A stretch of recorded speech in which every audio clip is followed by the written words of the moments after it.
What it do? I need to work. One thing I never had was just a sign on that nobody, like everybody knew was coming. You know, like I never have just like a catchphrase, like "Hola, y'all." You know, um, maybe I should work on that. Wasabi? Nope. How are you? I don't know. Never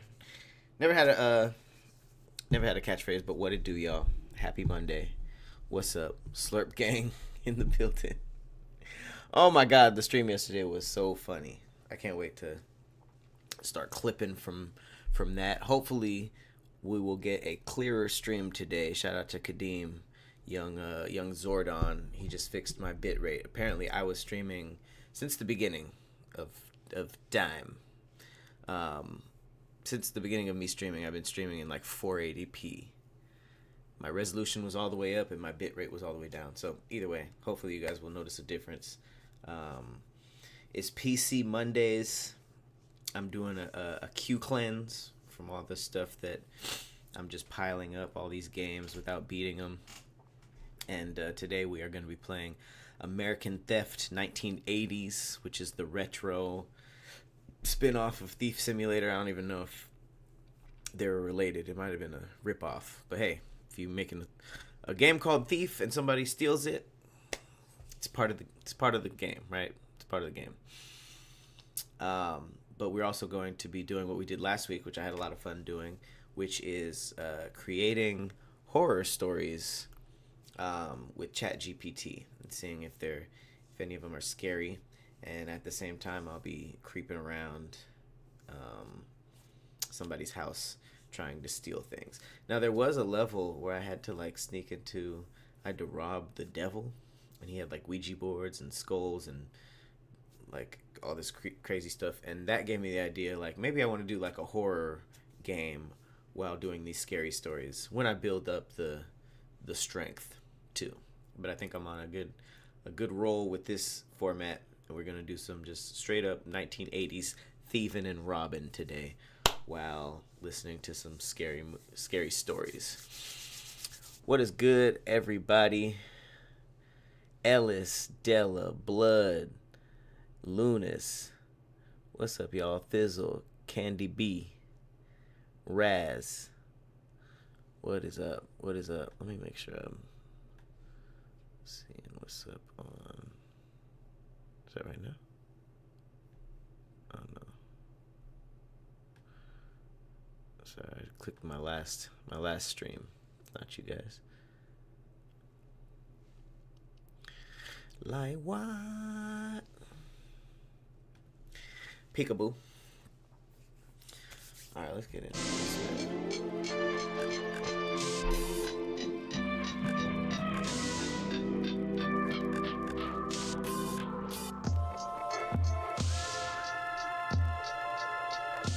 Got some jammy jams on here. Alright. Chat GPT. What it do, y'all?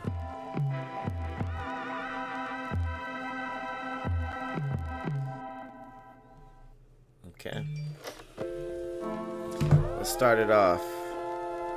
Write me a super short but insanely scary horror short.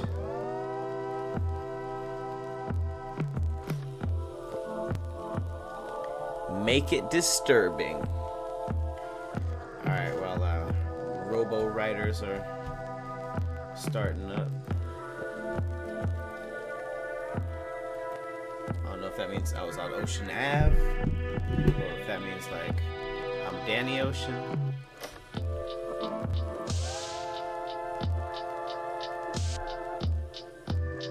The Red Door. Alright, y'all ready for the first one?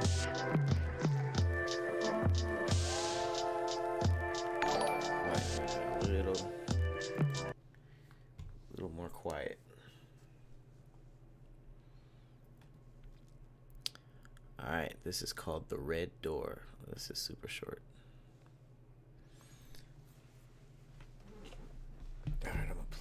right after this starts so we don't have any unnecessary noise interrupting, and I can kind of see what the heck I'm doing in this game. It's been a while. The last time I streamed this game, I was streaming on TikTok, if you can remember that. Oh wow, I don't look suspicious at all. Can I change?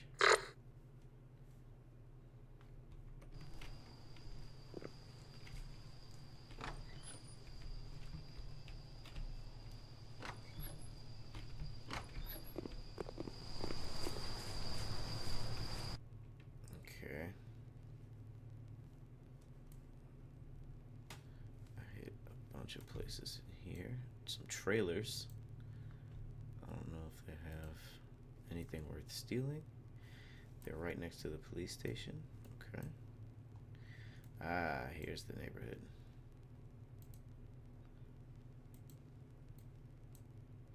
How can I mark?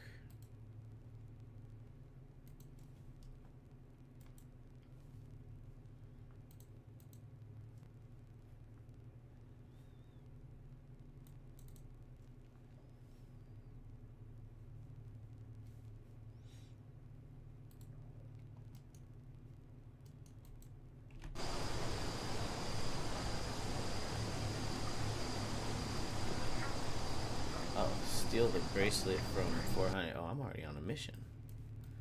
Where's 400?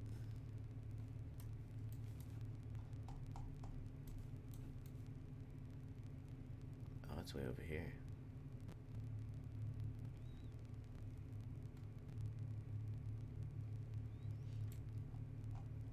Ah, 400's over here. Okay. Alright, let's get into this story. The red door. There was a red door in Mia's basement. It had always been there, painted shut, with no handle and no keyhole. Her parents told her never to touch it. When they passed away, the house became hers. One night, after a glass of wine and too much curiosity, she took a crowbar and pried it open. Uh-oh. The air behind the door was cold and stale. Inside was a small, windowless room, empty except for a single wooden chair in the center, and someone sitting in it. The figure looked like her, identical in every way, but its eyes were wrong, too wide, too dark, too knowing. It smiled as Mia froze, paralyzed by its gaze. "I've been waiting," it said in her voice. Before she could run, it stood, fast and unnatural, and grabbed her by the wrists. "Your turn." The door slammed shut behind her. By morning, Mia was gone, and the figure sat in her kitchen, wearing her face, smiling her smile, living her life. Okay. I'm not gonna lie, that was on some weird stuff. That was definitely on some weird stuff. I don't like how he was just sitting in the kitchen smiling. It's pretty psycho. Alright, warming up.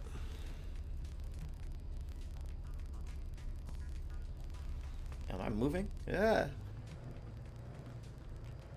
The Taker. Alright, this is where 400 is. Ah, there's an arcade. I'm about to steal some tokens.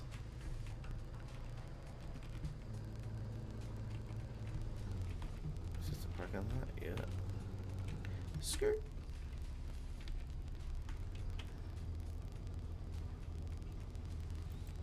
Nope.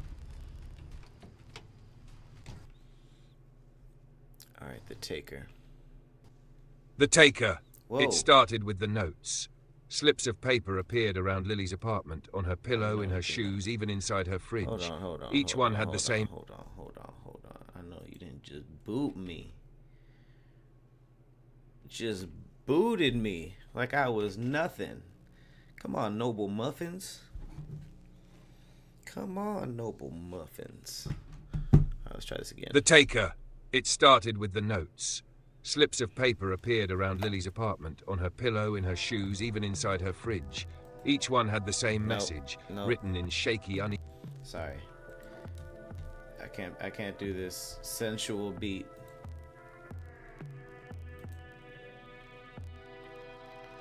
Why Why is this game moving so slow?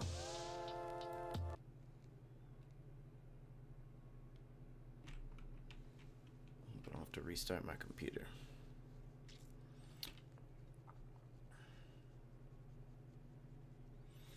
And it must not be the bitrate, because that's this computer, not this one. So I'm hoping it's just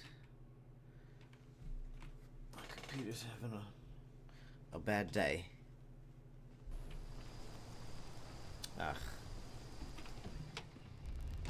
Alright. The taker. It started with the notes.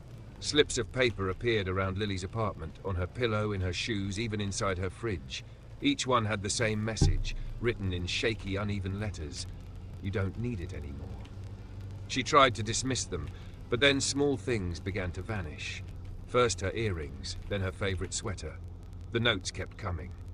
One night she woke up gasping, her chest tight, as if something was pressing down on her.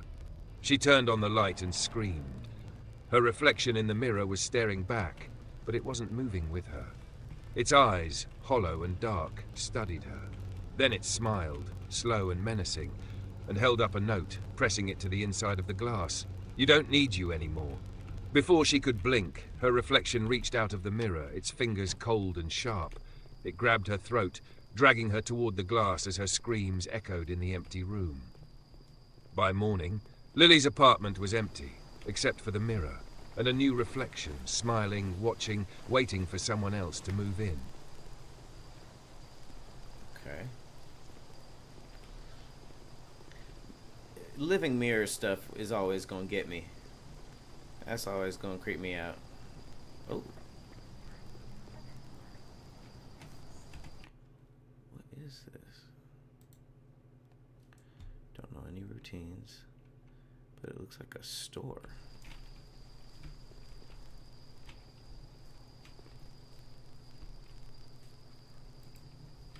Let's case it out a little bit more.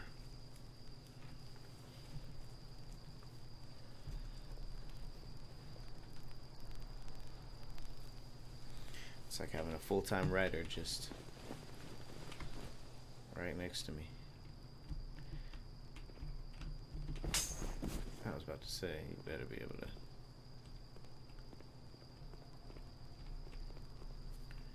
Okay, this is 401.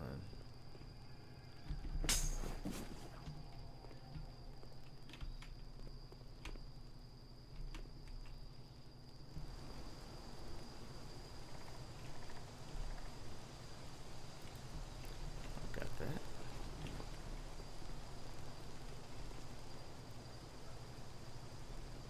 That's a whole cop right there.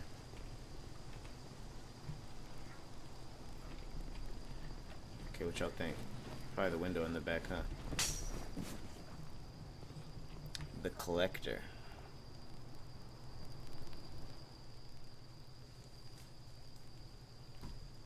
Sounds too familiar.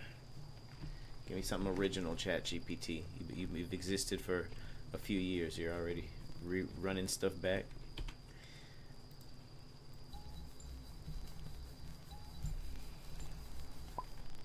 Come on.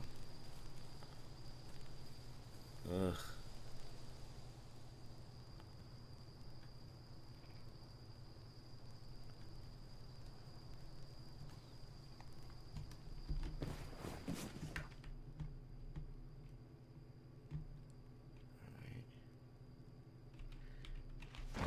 Grab a VCR. You know what I'm saying?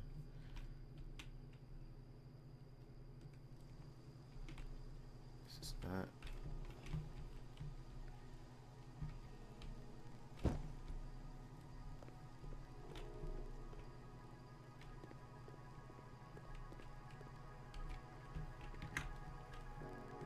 Kish bracelet.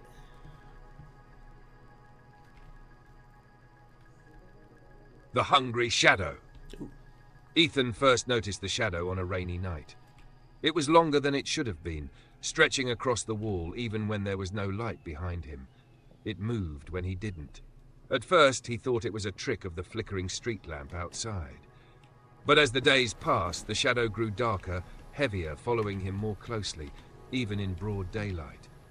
One night, as he sat alone in his living room, The shadow crept across the floor, stopping just at his feet.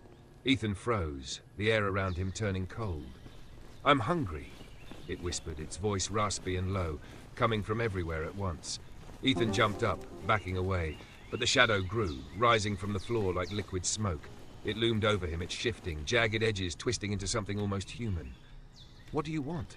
he stammered. It grinned, a slit of teeth forming in the darkness. "You," it hissed. Before Ethan could run, the shadow lunged, wrapping around him like a second skin. He gasped, his breath stolen, his vision blurring as the darkness seeped into his mouth, his nose, his eyes. By the time the sun rose, Ethan was gone. But the shadow wasn't. It lingered in the corner of the room, waiting for someone new to notice it.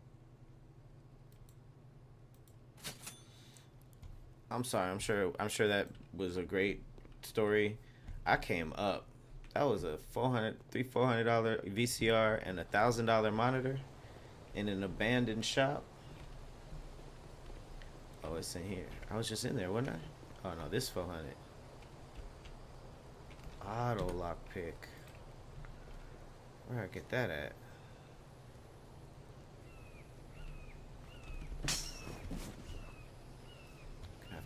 I'm gonna have to take to the roofs.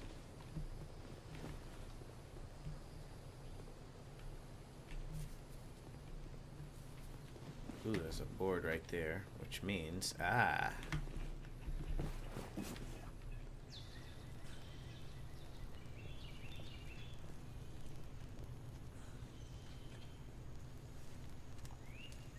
when am I gonna be back on Squadcast? As soon as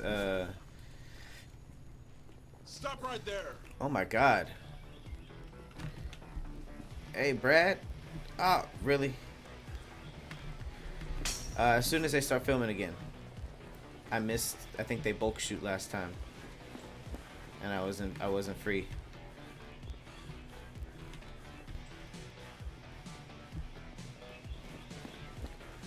So yeah, as soon as it's filming again, I'll be back.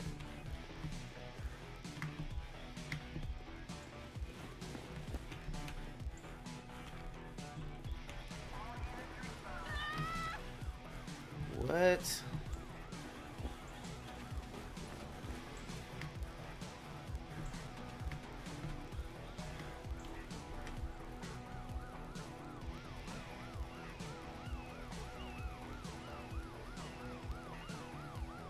Uh-oh. It's the coppers.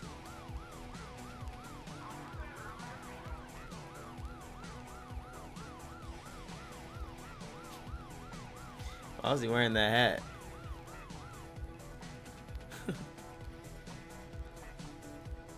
He ran right up to me and was like, nope, he's not in that dumpster.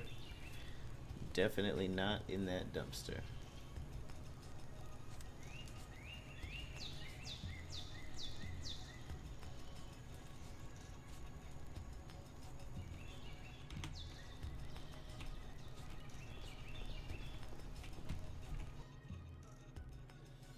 Okay, so I definitely should have done that in the nighttime.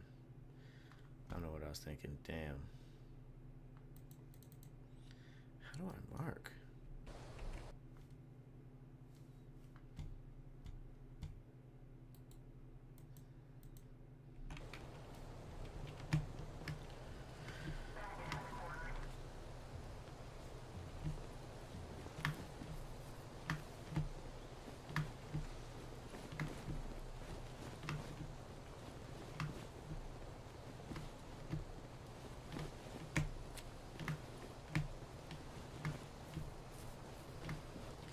Jeez.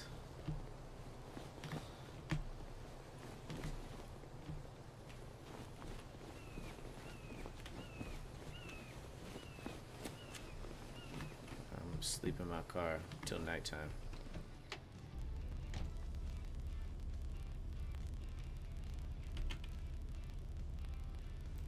Sleep till 20 o'clock. Oh damn, that was quick. Same song playing on the radio somehow. All right.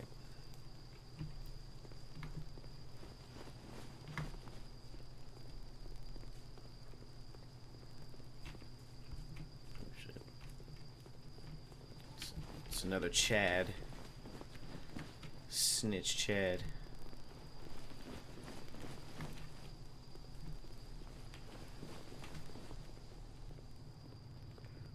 Okay, I think I was onto something though.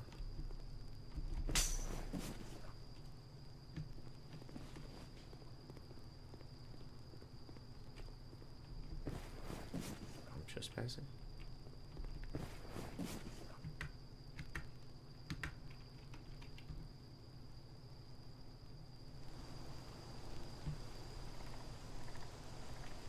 You know what? I'm gonna rob the niggas that caught me. Oh man. What about this? Stop! This nigga's on it, man. Same dude.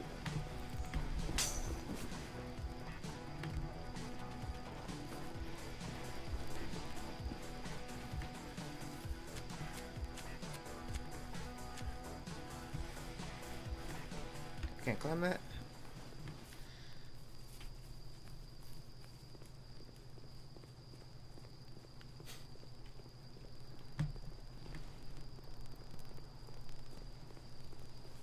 That dude is home all day, every day.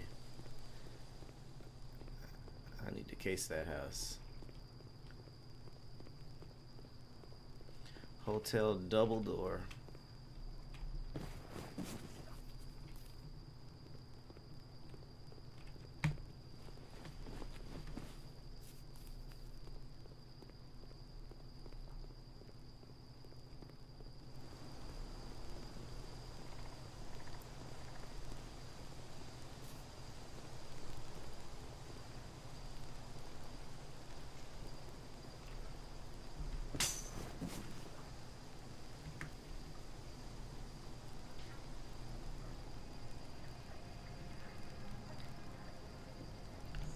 Let's get our next story.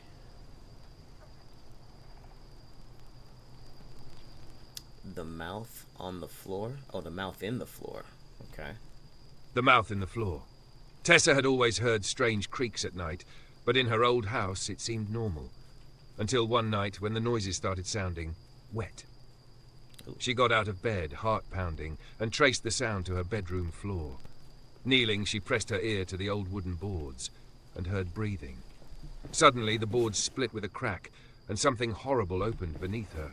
A mouth, wide, gaping, with jagged, splintered wood for teeth. Before she could scream, the mouth spoke. Its voice was deep and guttural, vibrating through her bones. Hungry. Tessa scrambled back, but the mouth stretched wider, and a hand, no, not a hand, but a warped, fleshy thing, shot out, grabbing her ankle. Its grip burned like ice as it dragged her toward the opening. She clawed at the floor, splinters digging into her fingers, but it was no use. The mouth began to laugh, the sound echoing like 1,000 screams trapped in a void.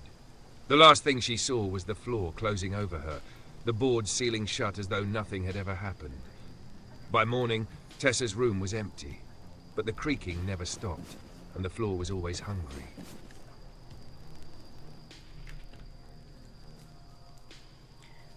What that floor mouth do? What that floor mouth do? Ooh. Yeah. Pricey. White people mean business when they say the word pricey. That means it's gonna cost a nice little penny. Ooh.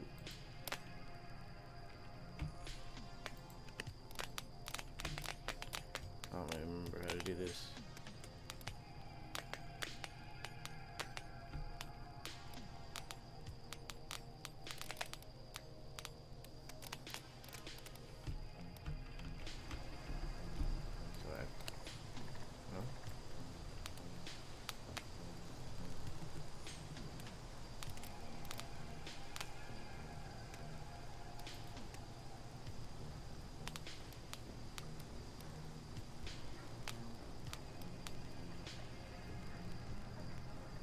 I'm not really remembering how to do this.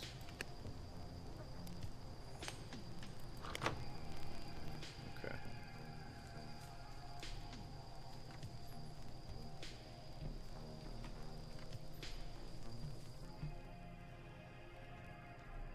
Oh shit.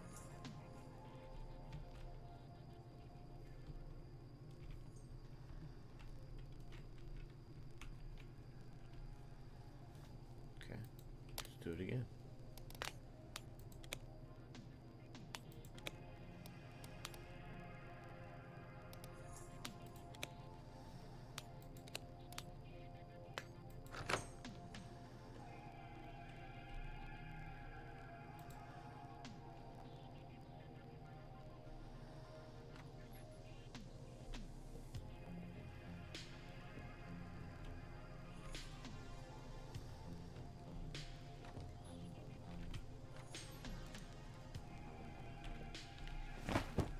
Cell phone, let me get that. Alright, where y'all with a jerry and shit. Oh, kiss bracelet right there. Got it. I'm gonna take this blender too though.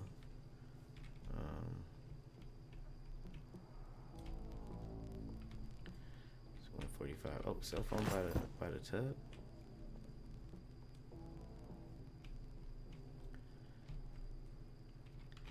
Calculator, why not? You know what I'm saying? My inventory full, so I gotta go. That's a printer? Damn. Alright, well. Oh shit. Damn, I got out just in the nick. Just in the nick of time.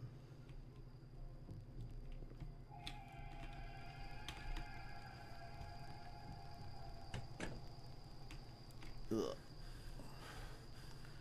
Where my car?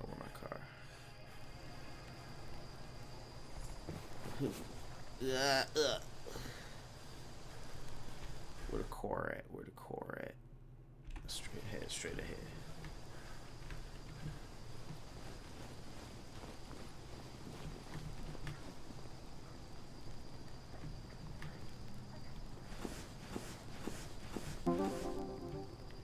Yeah, look at that.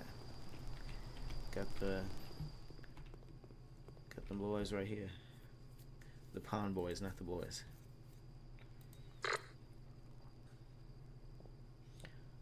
Okay. Got a camera. $88 phone. Absolutely not back then. Boom. Boom. Boom. Came up. Must be prepared at a workbench first. Okay. That was my mission though. Steal the kid's bracelet from 400. Okay, I just did.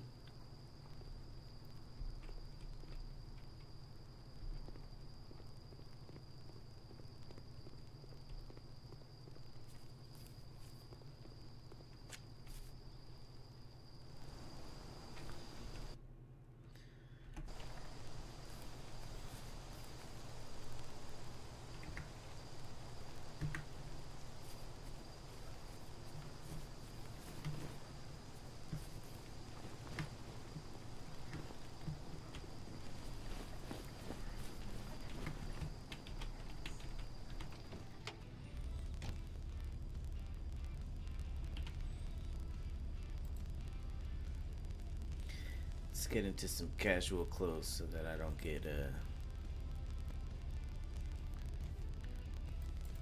stereotyped again.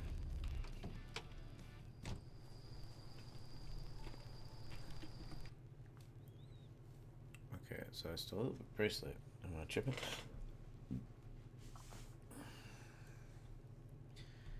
I gotta go to a workbench. Which is where?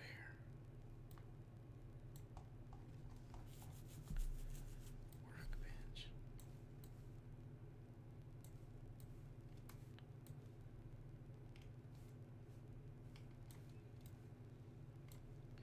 That's gotta be back at my house, but I don't know where that is.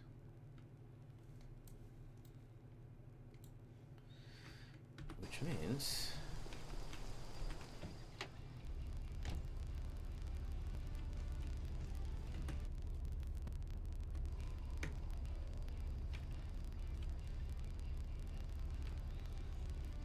didn't it say put it in storage or something? Where's my inventory? Items.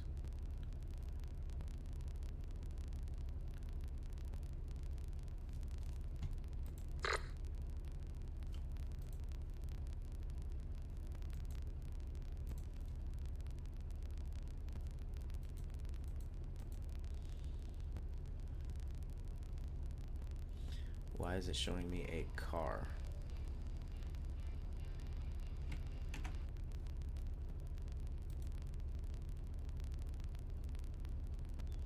$400 camera. Yeah, what about the fucking bracelet? Am I missing something? Use glass knife on the window. Oh. So I could rob Robert. Or rob a bank. It's pretty funny. Alright, where's the stories?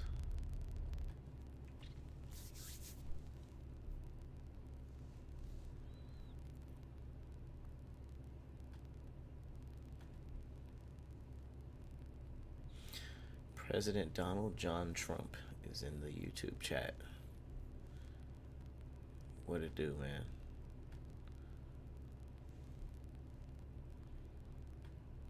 It's kind of crazy.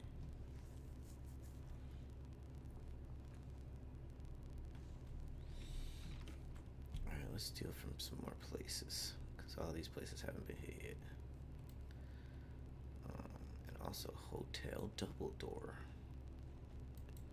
I want to rob this dude, because I don't like the cut of his jib. So I am going to see. He stays still till 7. So I'm gonna sleep till 6. Now I'm gonna see where he goes and for how long.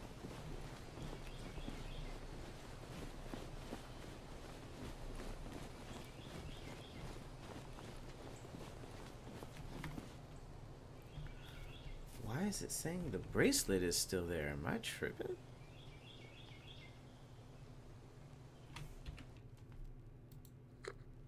Kid's bracelet. Must be prepared at the workbench before selling.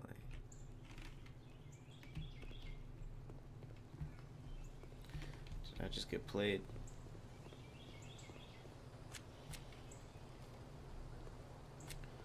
Okay, it's almost 7. This is 401.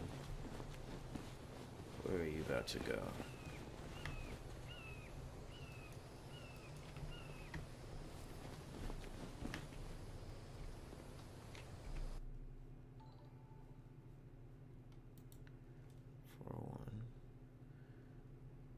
Bedroom till 7. Okay. Just a couple more seconds. Then you're gonna wake up, aren't you, guy? Oh, just like clockwork. Where you gonna go, though? Damn, it keeps his windows open.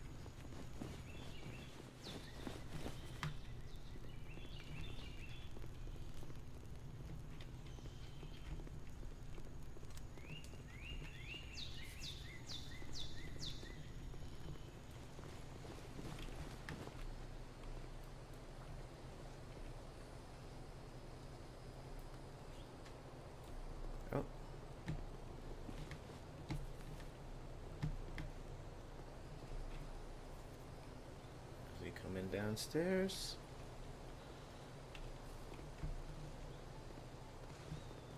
What's he doing? What's he doing?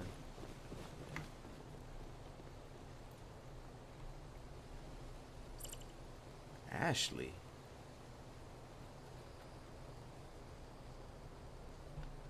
Interesting.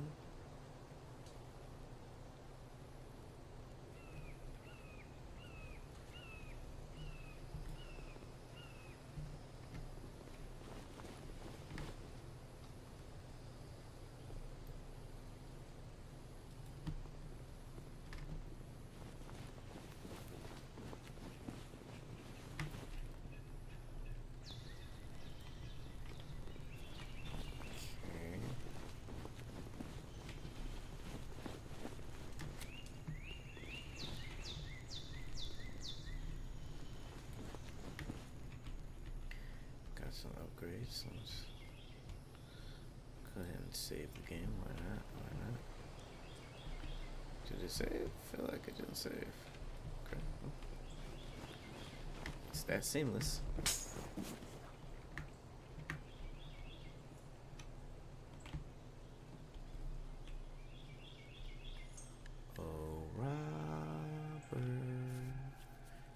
a DeLorean. I might have to come up off that, my boy. Let's see what the next story is about. The man in the vent. The man in the vent. Lila hated the vent in her bedroom ceiling. It was old and rusty, positioned directly above her bed. At night, when everything was silent, she could hear faint noises coming from it, like breathing. She told herself it was just the wind. Until one night, she looked up and saw eyes staring back at her. They didn't blink, just two pale, glistening eyes, wide and unblinking, peering down through the slats.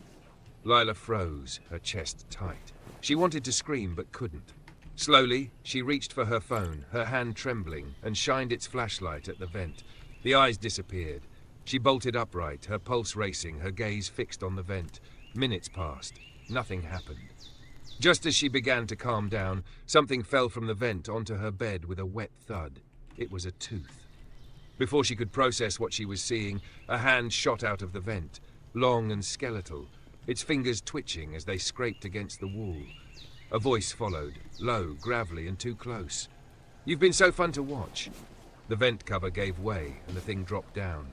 No one heard Lila scream. By the time anyone thought to check the house, the vent was empty, but the bed was soaked in blood. You've been so fun to watch is actually kind of fucked up. That was really scary. That was the scariest one so far.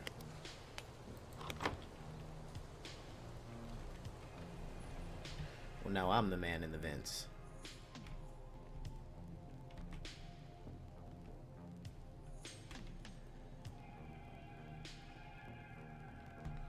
Okay, so that's not a good time to go.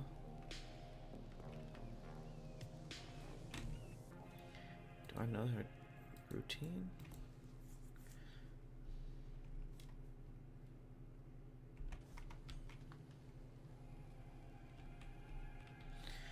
I'm trying to figure out how many bracelets there are and why Robert doesn't leave the house. This dude Robert does not leave the house. Look at this. Ashley downstairs. Never gone. Robert's balcony, bedroom, toilet, kitchen, garage. He's in the toilet for how long?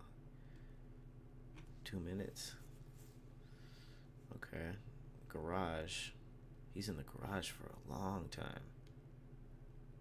Living room. Oh, he's in the garage. She's out for a second. Then she goes to the living room at 14 o'clock.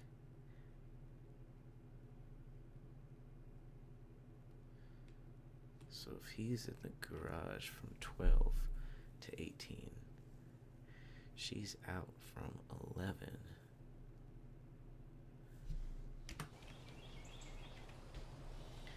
I'm about to bust up in here.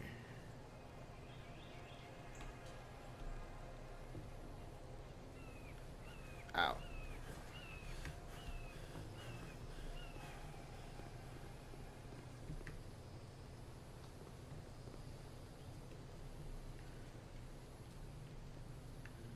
It's 11, so she's leaving right now.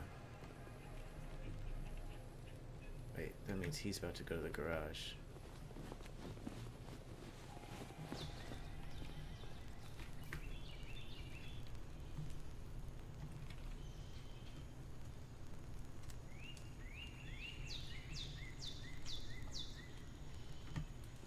This is the garage, so I gotta move quick.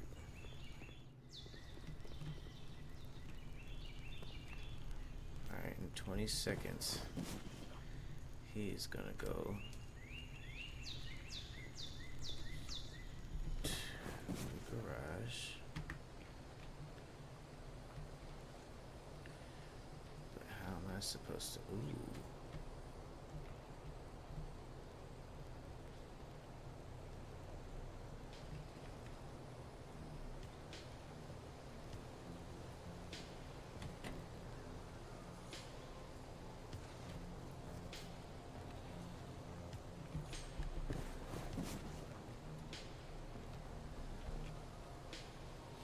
What is this auto lockpick that I keep needing?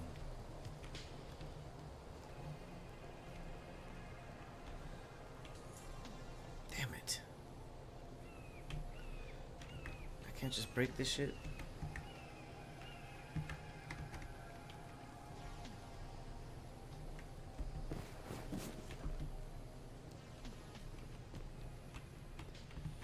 Alright. Now I got a plan of entry. I got money. I have $4,000. I should be able to get whatever this is. You know what? I think I saw it at the old silver coin. Oh, look who it is.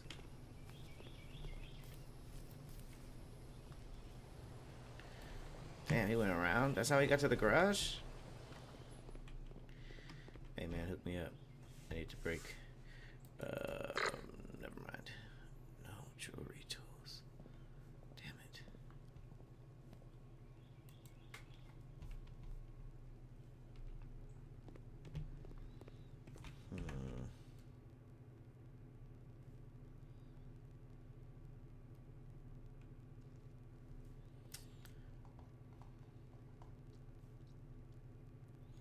A hut.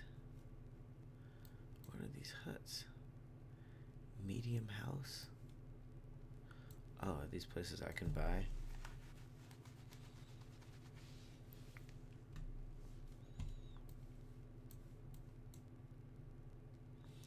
Big house.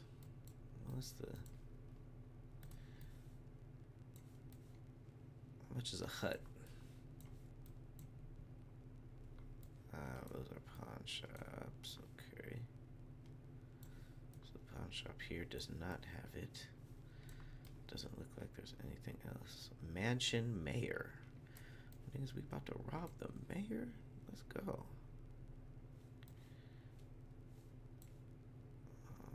Okay. I would like to buy that tool.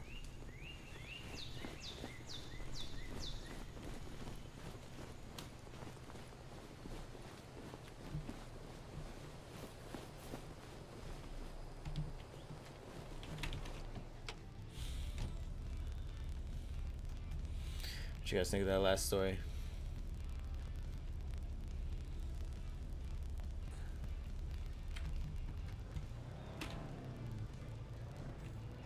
Okay.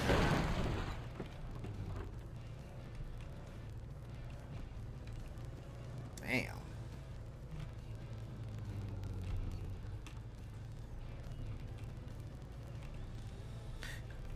Alright, first we're gonna check this hut out.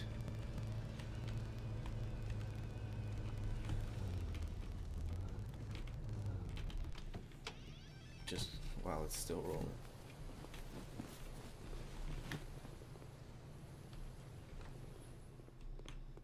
This is definitely like drug dealer simulator. Let's get a little quick trap house.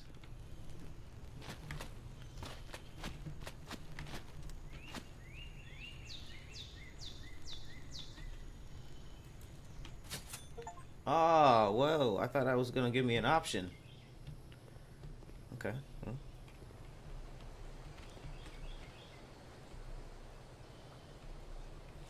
And I don't have jewelry tools. I don't have really anything. Well, what's good is that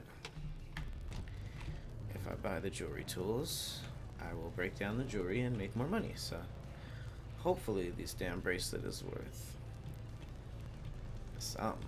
So I just bought a trap house. I need to make some more money.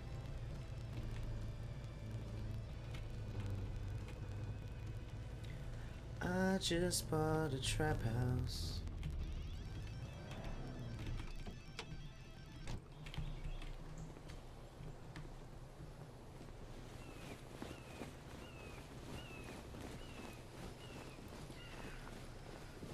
It's not in there. I took it.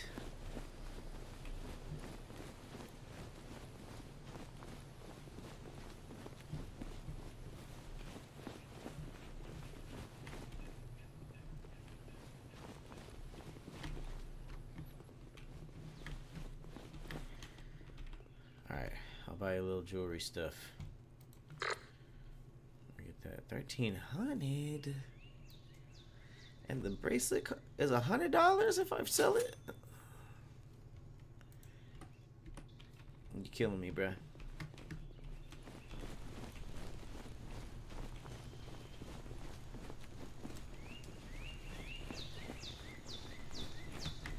Ooh. Oh. Robbed it already. Ha ha ha ha ha.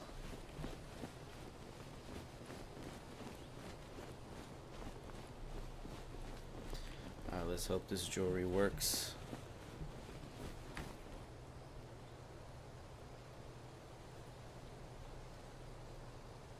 The Whispering Hole. In the corner of Alex's basement, there was a small, jagged hole in the concrete floor. It was no bigger than a fist, and no one knew how it got there. At first, Alex ignored it, but then came the whispers. Late at night, when the house was silent, a voice would seep up from the hole, faint and trembling. "Help me," it pleaded, cracking with desperation. Alex tried to fill the hole with cement, but by morning it was open again, bigger this time. The whispers grew louder. "I'm so close," it said one night, the voice clearer, more human. So close. Alex knelt by the hole, flashlight in hand, and peered inside. It wasn't empty. A pale face stared back at him, its eyes wide and bloodshot, its lips twisted into a smile that didn't match its pleading tone. "Let me out," it whispered, reaching up with a hand that was too long, its fingers too many. Alex screamed and stumbled back, but the hole expanded with a sickening crack. The concrete crumbled, and the thing began to climb out, its body stretched and broken, limbs bending where they shouldn't. Its face twisted into something inhuman as it leaned close. "Now it's your turn," it hissed, grabbing his leg. Alex's screams echoed in the basement as the hole swallowed him whole, the ground sealing shut as though it had never been disturbed. The next tenant thought the basement smelled strange, until the whispers started again. Damn. Number 1. Number 2, I have a lot of skill points. Floppy disks, open, automatic lockpick. That's what I've needed. Oh, and I need 4 for that.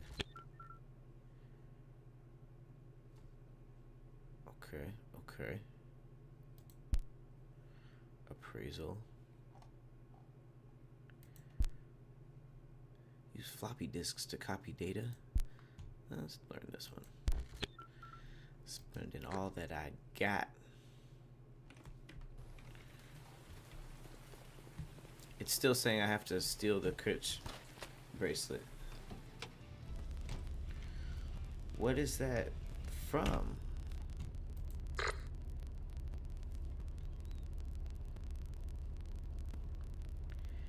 Amplifier bar 66.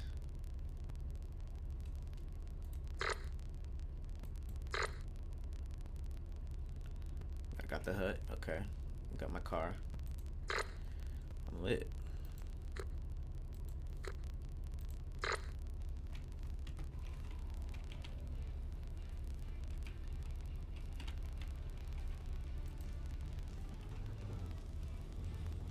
Alright.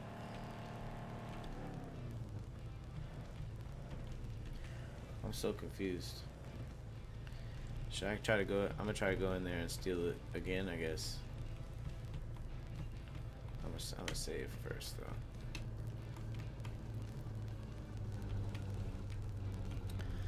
But low key, I should be able to buy the lockpick thing now because I upgraded. So, oh my god. Oof. Alright, let's get another one locked and loaded. What time is it? 18 o'clock?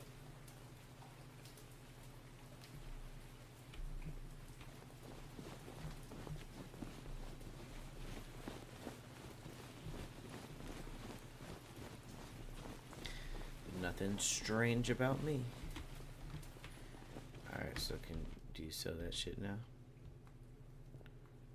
Still nothing. You're killing me. This shit is still $100. $100 bracelet.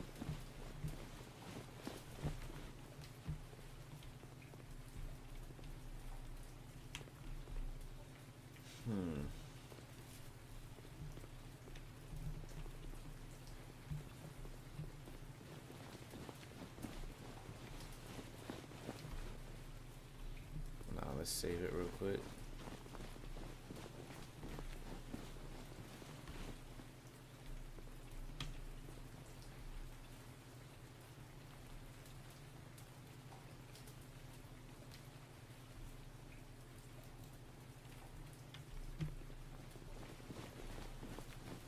Let's get back in our Robin clothes. The Skinwalker's Smile. The Skinwalker's Smile. Jenna's dog Max had gone missing 3 days ago. She spent hours searching the woods behind her house, calling his name until her voice was raw. On the 4th night, she woke to scratching at the back door. Her heart leapt. Max was back. She rushed downstairs, but when she opened the door, she froze. It was Max, but he wasn't right. His head tilted too far to one side, his eyes were glassy and his movements were jerky like a puppet on strings. He opened his mouth, but the bark that came out was hollow, unnatural, almost like laughter. Then he stood up, on 2 legs. Jenna stumbled back, slamming the door shut as Max, or whatever it was, grinned at her through the glass, its teeth too sharp, its smile stretching far too wide. From outside it spoke, not in barks, but in a low, guttural voice that scraped against her sanity. "Let me in. I'm cold." She backed away, trembling, as the thing pressed its face against the window, its grin growing impossibly large. "I'm hungry." By the time she thought to run, the back door creaked open. Max was inside, and he wasn't alone. What was I? Oh, damn.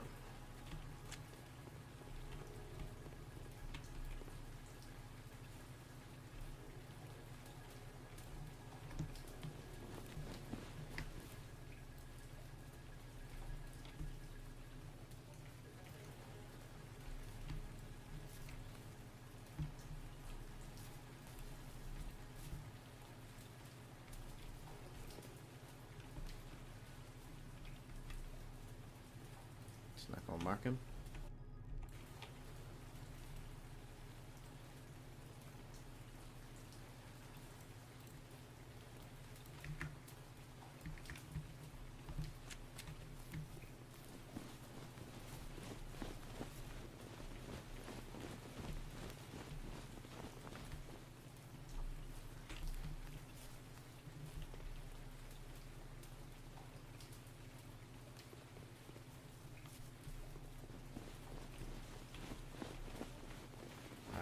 Time for some espionage.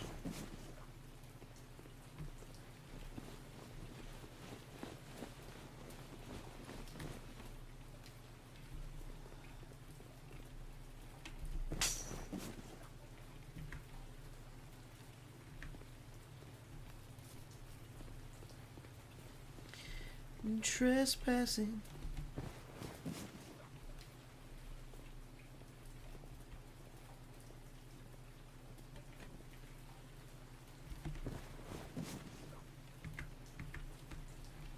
Shit.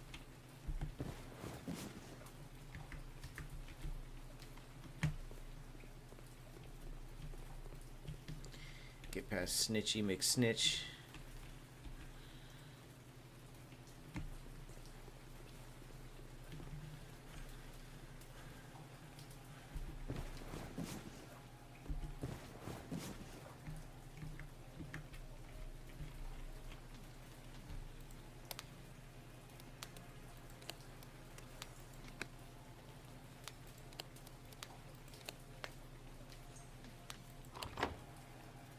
Easy.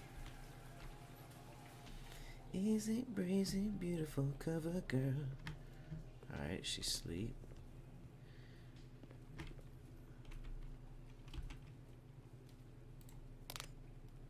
She ain't gonna be asleep for long though, so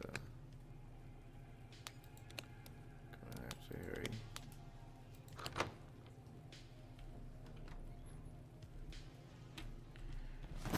Get that printer. It's in there? Kiss earrings.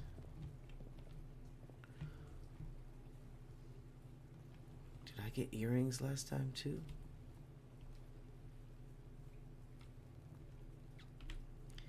Maybe I should close it.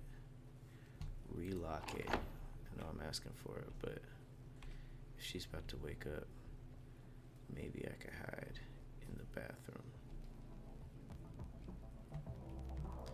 Wait for her to leave or something. Let me see, do I know her?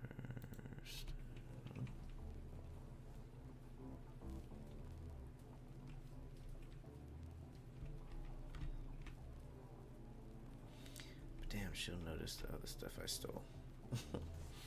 She'll notice that her earrings and her printer's gone, but oh, there she goes.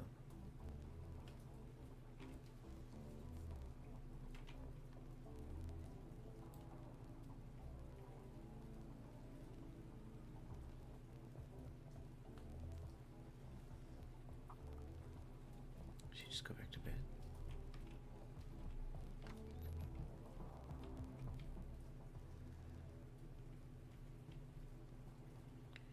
She just went to sleep.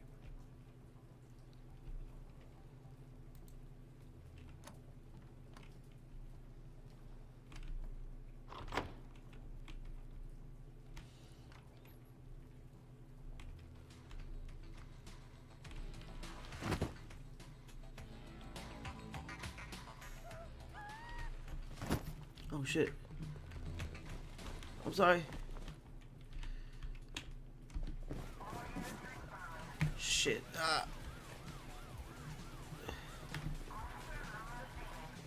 Come on, come on, come on. I need a dumpster, I need a dumpster. Yes.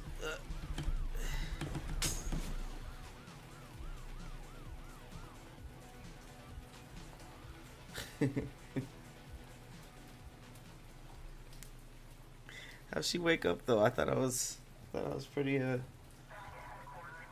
sneaky.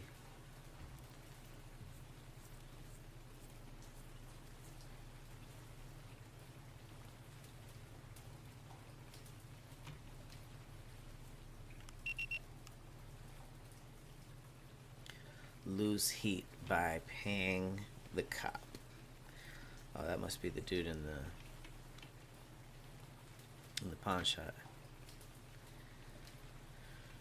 Okay.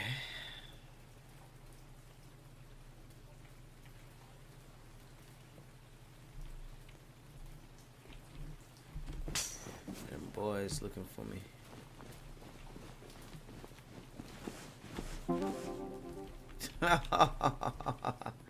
Damn, for real? Yeah.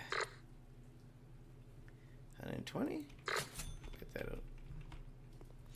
You need a synthesizer? I got a fresh synth.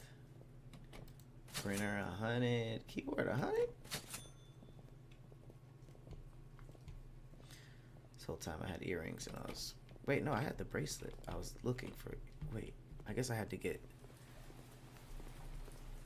earrings and a bracelet? I know it didn't say earrings. It said a bracelet. And then I got the bracelet and now I had to steal the earrings. Prepare the bracelet in the double door hotel room. Okay. I'm gonna drive there.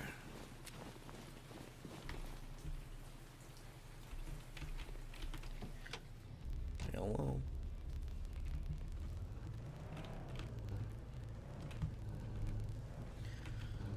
Alright, that was exciting. Let's see.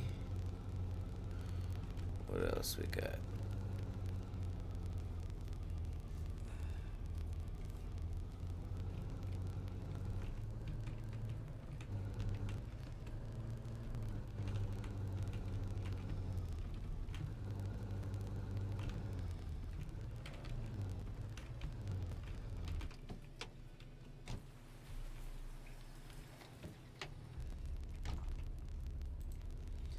Go ahead and go business casual again.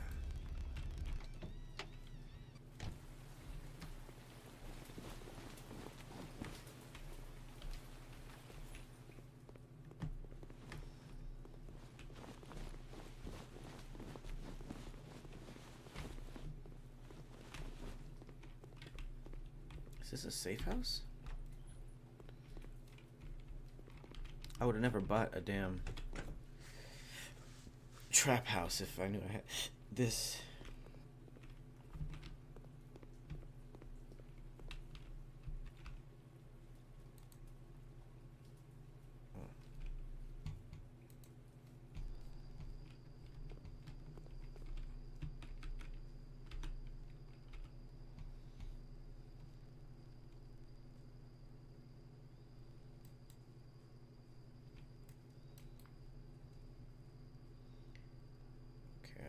Okay, I did this already.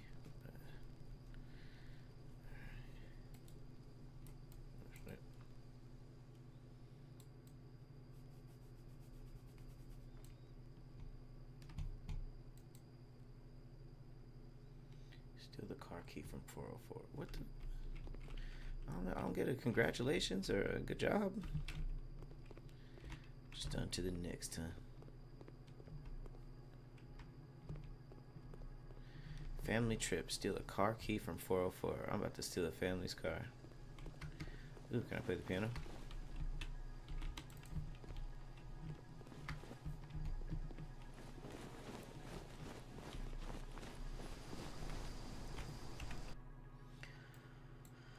Okay, 404.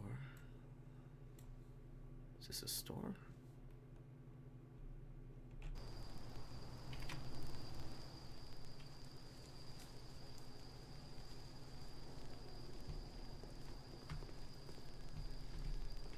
Seems not far. I'll park. Yeah, I'll park over here. The staring thing. Let's get into it. Tom lived in a remote cabin, far from the city, surrounded by endless trees. He liked the solitude, until the night he saw it. It started with a feeling, the prickling sense of being watched. He looked out the window and saw nothing but darkness and the faint outlines of trees swaying in the wind. Then his eyes adjusted. Between the trees, something stood. It was tall and impossibly thin, its pale face barely visible in the moonlight. Its eyes were black holes, empty but burning into him. It didn't move. It just stared. Tom closed the curtains, heart pounding, telling himself it was a trick of the light.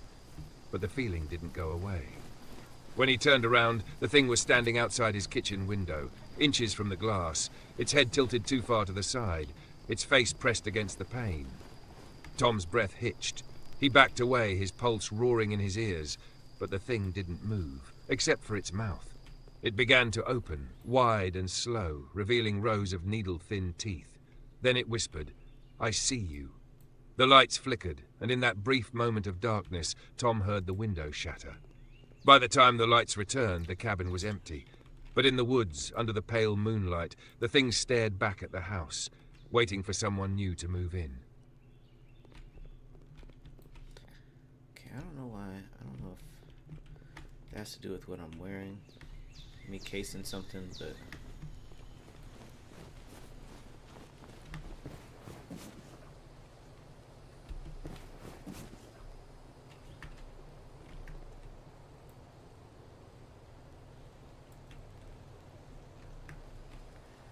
figure out a game plan.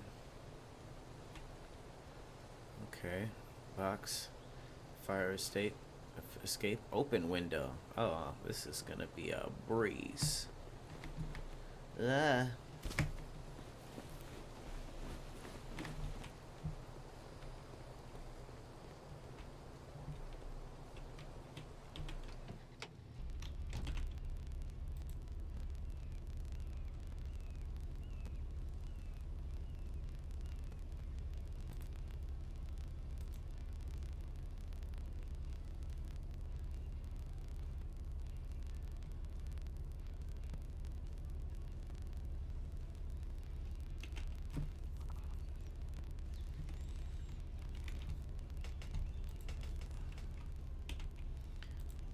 What time is it? Sleep till nightfall. Well-rested thief. I'm a well-rested thief. Oh wait, I should have changed.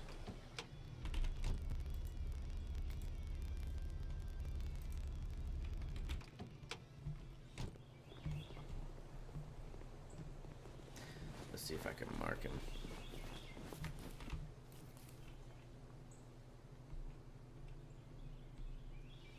Move along, snitch.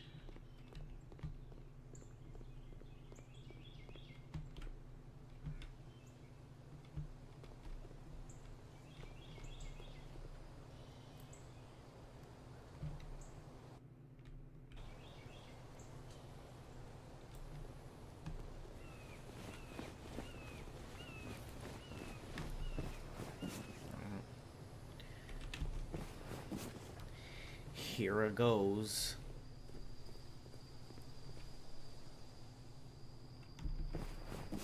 Ah! Oh.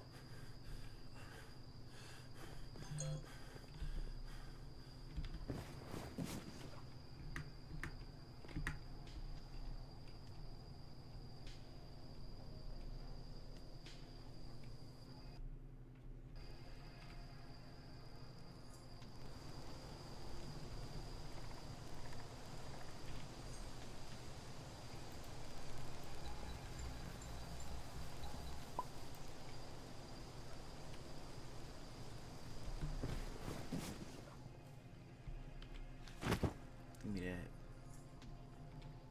Oh shit, I got.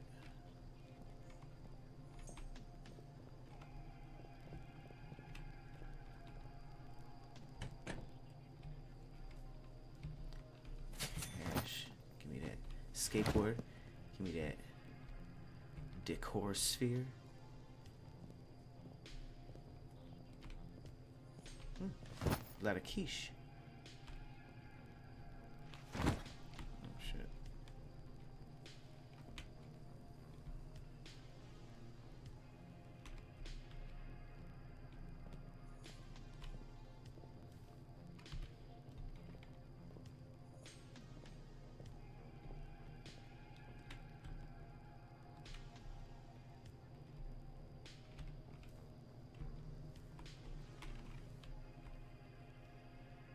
Purse. Some niggas still snatching purses. Alright, I'm out of here. Projector. Give me that.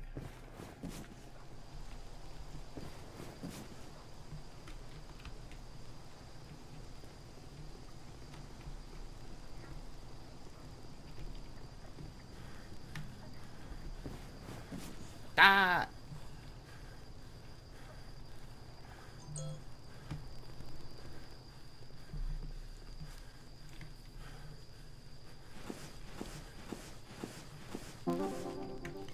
Perfect stealth. You see it. Took a little boy's skateboard. Should have been home. You should have been home, man.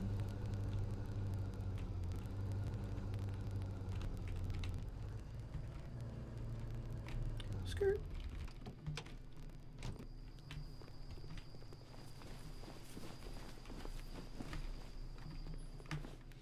I got some stuff for yous. Skateboard 150. Gotta prepare that. Alright. Purse 150. Slide projector 150. Everything 150. Sellable. Why is there a car right there?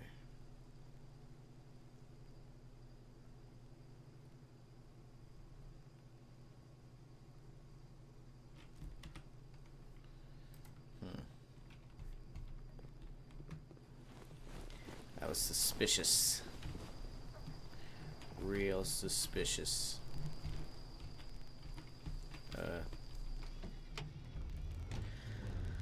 I was about to say.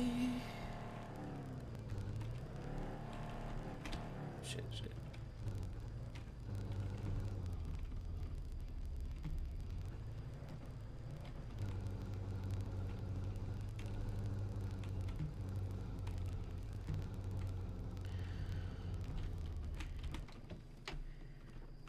That double door. File off this. Whoever's name this is. Ooh, the Crooked Woman. The Crooked Woman. Emma had heard the stories about the Crooked Woman growing up, but she never believed them. Just an urban legend meant to scare kids. That changed the night she saw her. It was past midnight, and Emma was walking home through the quiet streets. The air was still, the kind of silence that makes your skin crawl. As she passed an alley, she heard a faint, irregular tapping. Curious, she glanced down the alley and froze. There, in the shadows, was a woman. Her body was bent, unnaturally crooked, as if her spine had been shattered and stitched back together wrong.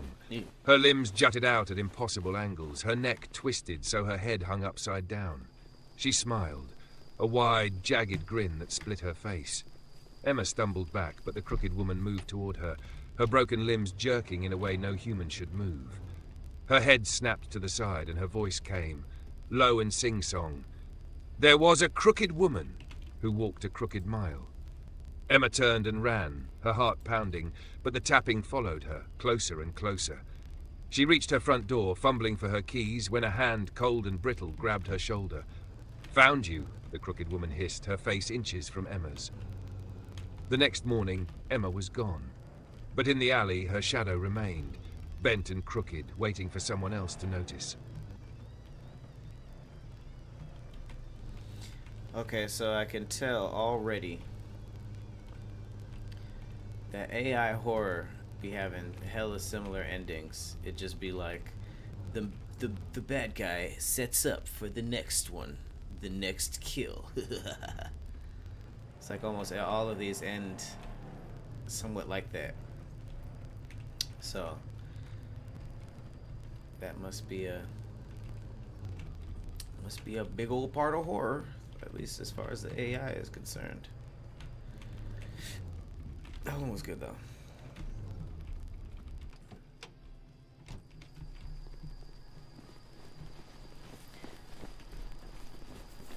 Alright, got them bolt cutters. Oh, can't let them see me.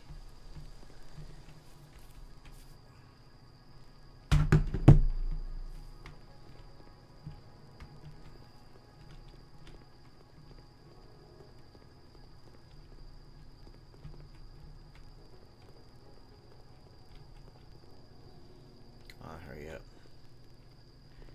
Dumbo. Is that instead of Rambo?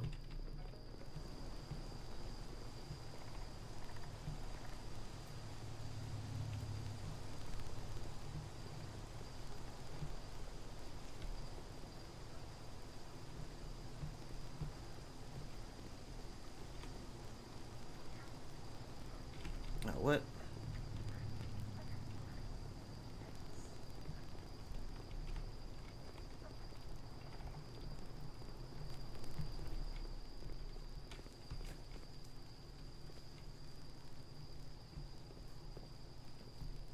Did it not point to right here?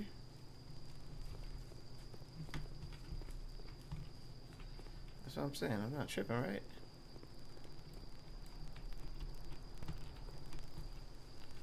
Oh, it's on the other side. That's weird.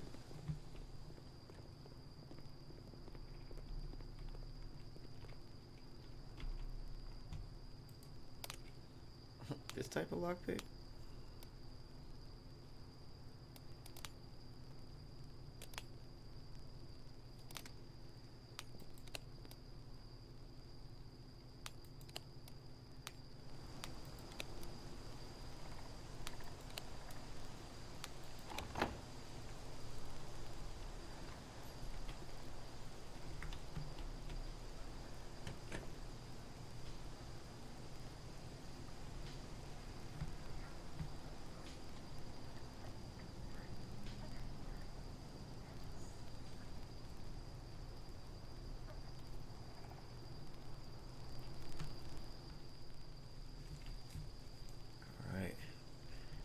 Do another one while I'm out of here.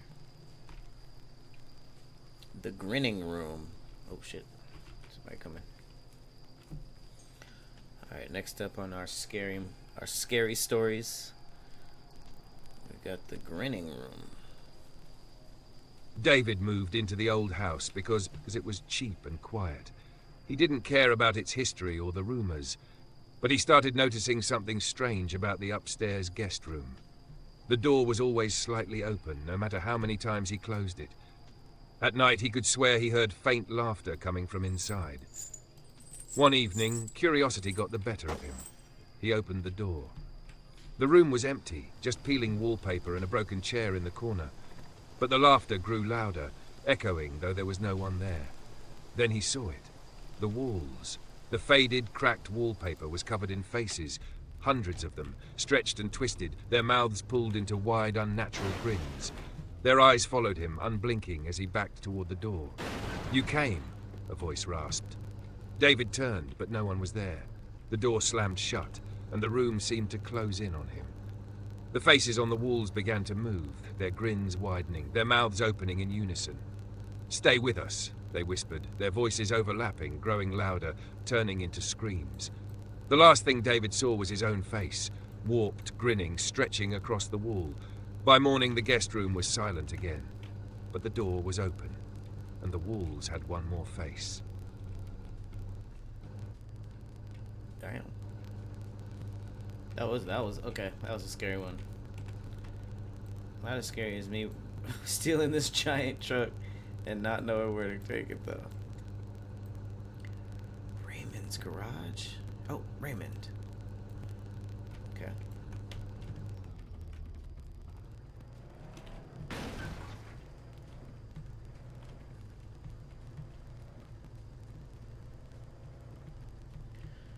Okay. So, gotta go this way. Then we're gonna turn. We're gonna deliver a fresh RV.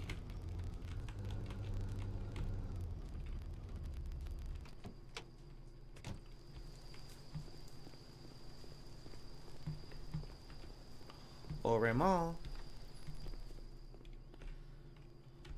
You look like a skeleton. Howdy, young man. How may I help you? Got your car. Thanks, partner. I'm driving this to Death Valley. You in the movies, son? I saw me one today, and my God, what a car. Driving through time like it's a German highway.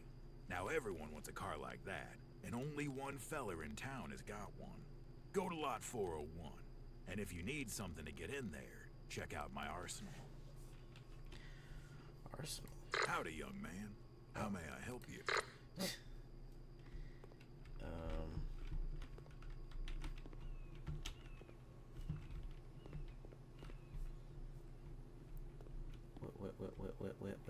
Where's your arsenal, sir?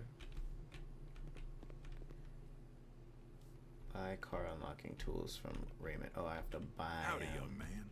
How may I help you? Of course. Car unlocking kit. 900? Alright. Alright, let's test it.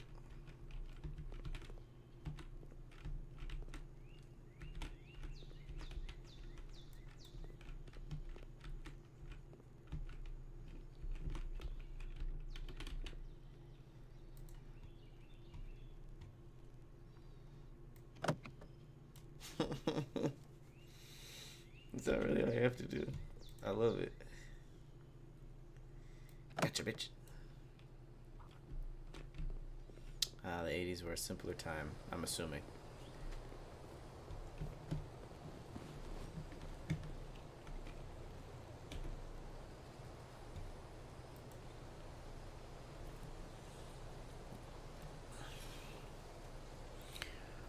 Write 3 more for me.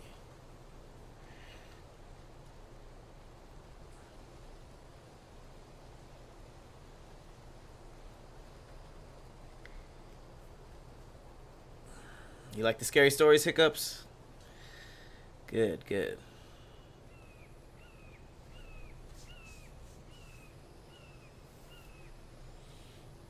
Yeah, Big Mix playing Thief Simulator. I know it's ignorant. Christina, stay with us. They're only gonna get better. They're only gonna get better.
Steal some more stuff.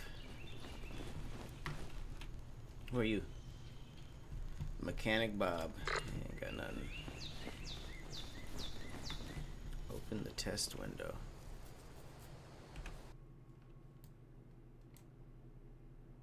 Time traveling 101.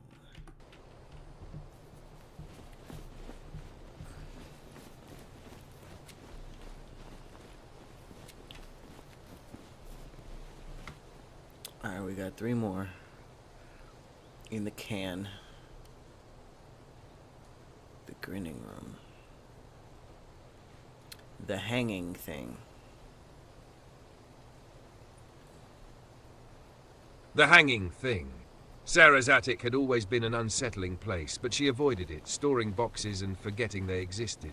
One stormy night, a loud thump came from above her bedroom. She climbed the ladder, flashlight in hand, trembling. The attic was still, but the beam of her light caught something swaying in the center of the room. A figure hung from the rafters. A man, his head twisted unnaturally, his mouth slack.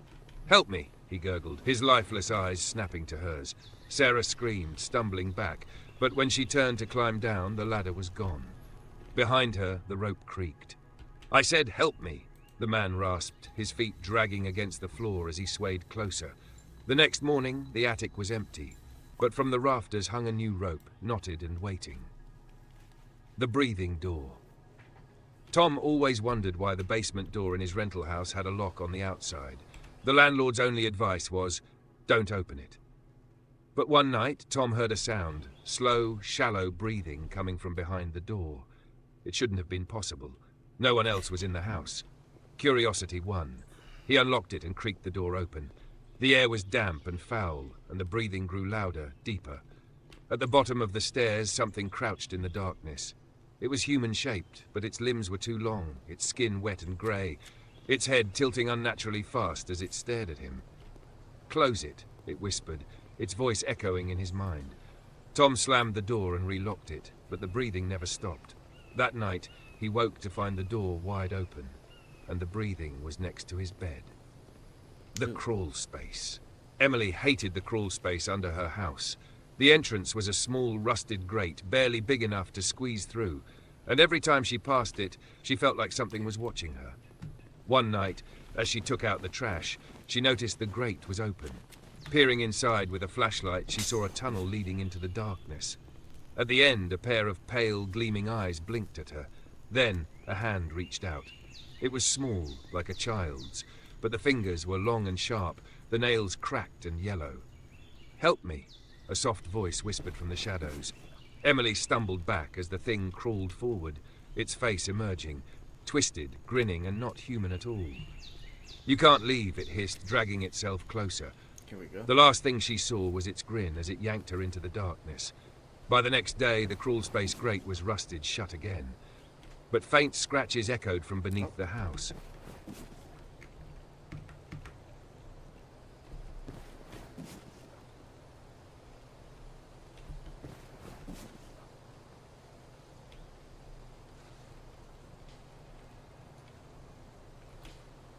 Ooh.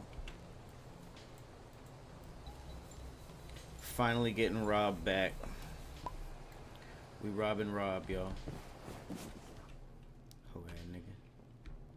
What is that? That's just $52. Camera, take that. Landline, I'll take that. Some cash, no, I'll take that. Alarm clock, I'm good with those.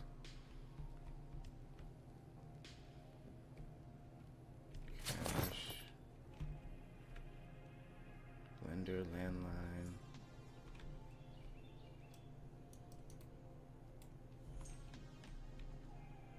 Ooh, camera recorder. I'm just gonna steal everything this nigga loves just because I don't like him. I'll be back for the stuff that I actually need. I'm just gonna be a hater this time. A decor cone. Lame man, nigga. Lame man, nigga. Oh.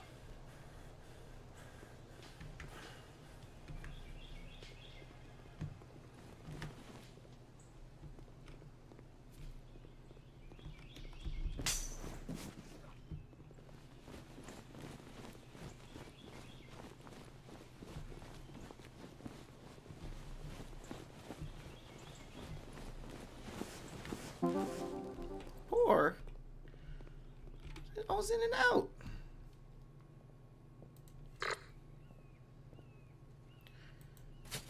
$90, $99, $165 for the camera recorder. 100, 150, 100. You still don't got that shit for sale. That's crazy.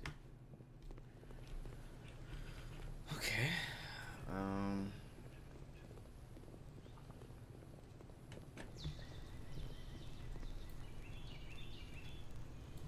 He's in the garage.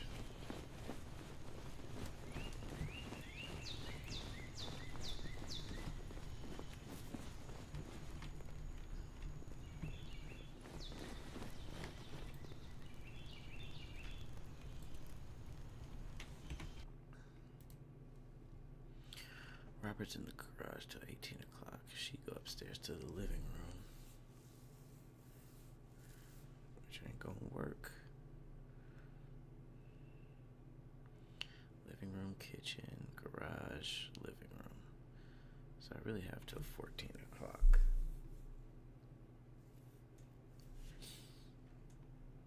A.m. to 14. Okay.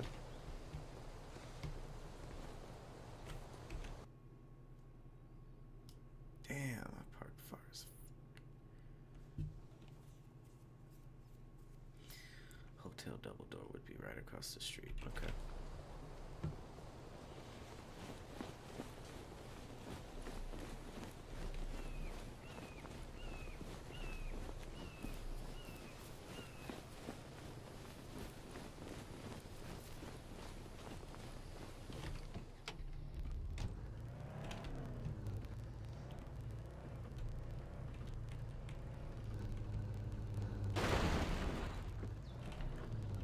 Oh my god.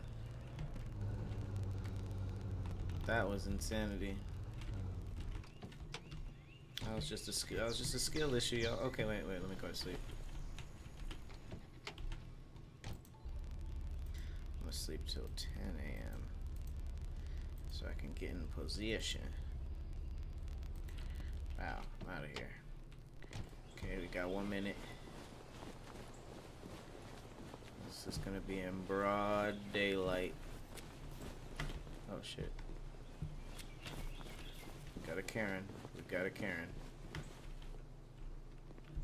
Eat.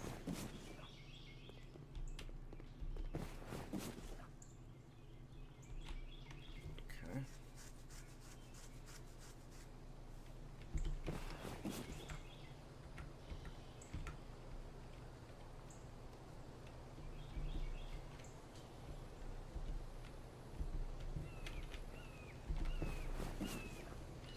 Sucker. Okay, she gonna leave pretty soon.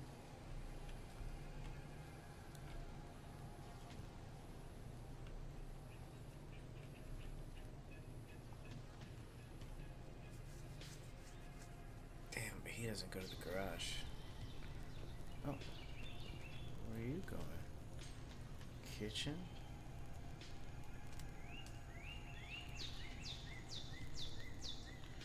So actually, next time I do this, I should get in the house early and then go downstairs.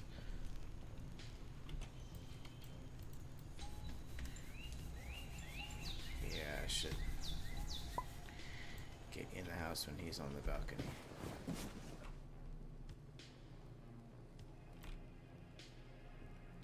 Kitchen for 30 more seconds.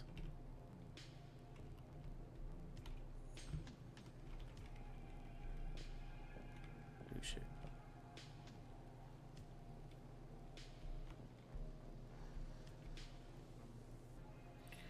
10 more seconds.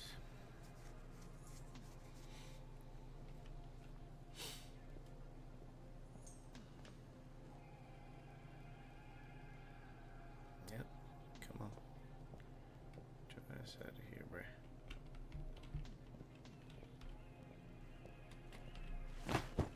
Get that purse up off here.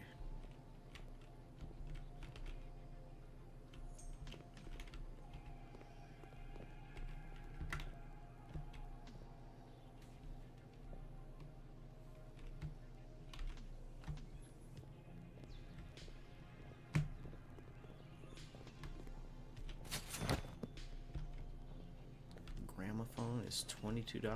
What even is that?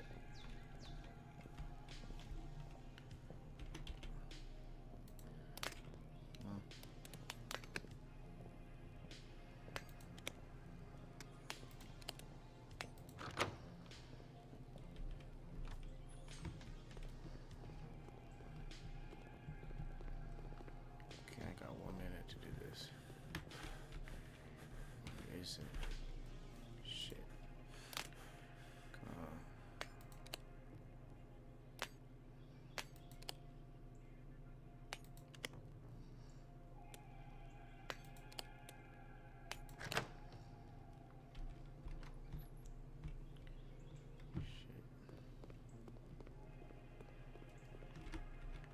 Ugh.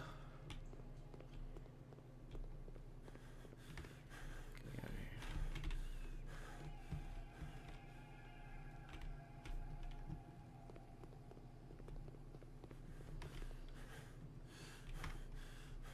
Come on. Get it together, brother. Ooh. Another purse.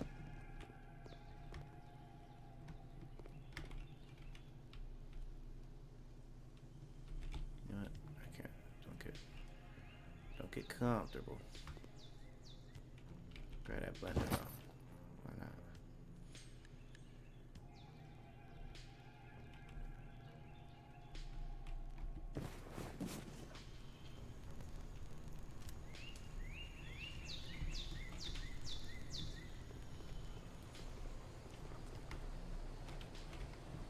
Can I like zip line out of here? Okay, maybe not. Steel car from 401 garage. Oh shit. She has to be back. Oh, 14 o'clock. Oh yeah, she's outside. Nope, she's not outside. She's gonna go to the living room. He's in the garage till 18 o'clock, so I can't do that anyways. So, here she go. Let's see what she do first.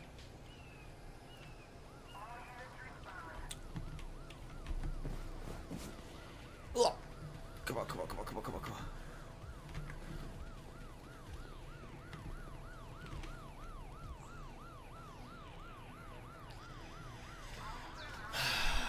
My dumb ass.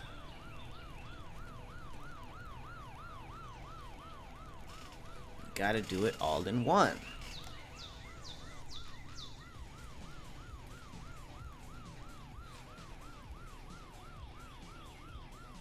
Whew.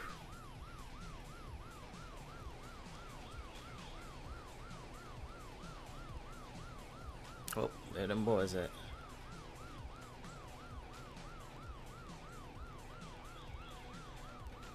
Cam Tumor, I hope you locked in. Stay locked in. We robbing. This dude called the cops on me, so I want to make sure I rob this house thoroughly. A thorough rob is what I'm looking for. And while we wait, another horror film or horror short. The Hollow Feast. Lucas didn't remember falling asleep at the dinner table, but when he woke up, the room was dark, lit only by the flickering candle in the center. The table was no longer empty. Around it sat figures, their heads bowed, their bodies limp and wrong. Their skin was pale and stretched tight, and their hands were folded neatly on the table. Lucas tried to move, but he couldn't. His hands were folded too, and his body felt heavy, like it wasn't his. One of the figures lifted its head, its face blank. No eyes, no nose, just a wide, jagged smile carved into smooth, featureless flesh. "You're just in time," it rasped, its grin splitting wider. The other figures lifted their heads too, each identical, their grins impossibly large. Before Lucas could scream, they leaned in, their hands reaching for him, their touch cold and sticky. "Don't worry," the first one said, its voice echoing from deep within. "You'll feel better when you're hollow like us." Ooh. The next morning, Lucas's house was empty, But the dining table was set, the candles burned down to stubs, and the chairs were full. Their grins were waiting for the next guest.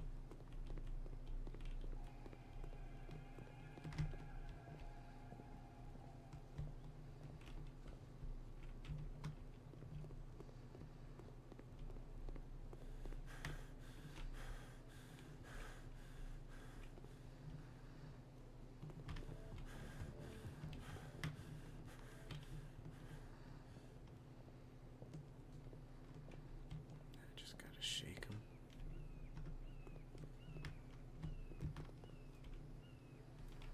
This hallway is stupid, but it's also perfect because if she goes upstairs, it's over. He's in the garage till 18 o'clock. She's in the living room. She goes up to the kitchen. He goes up to the living room. Wait. Oh, shit. If she's in the living room now, 1F. Oh, living room 2F. Okay, so he's gonna go to the second floor. And the car will be all mine.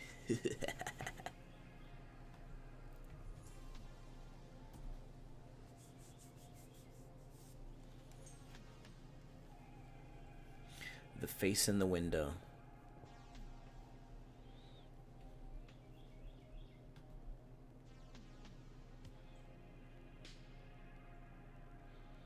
Said you on lunch right now?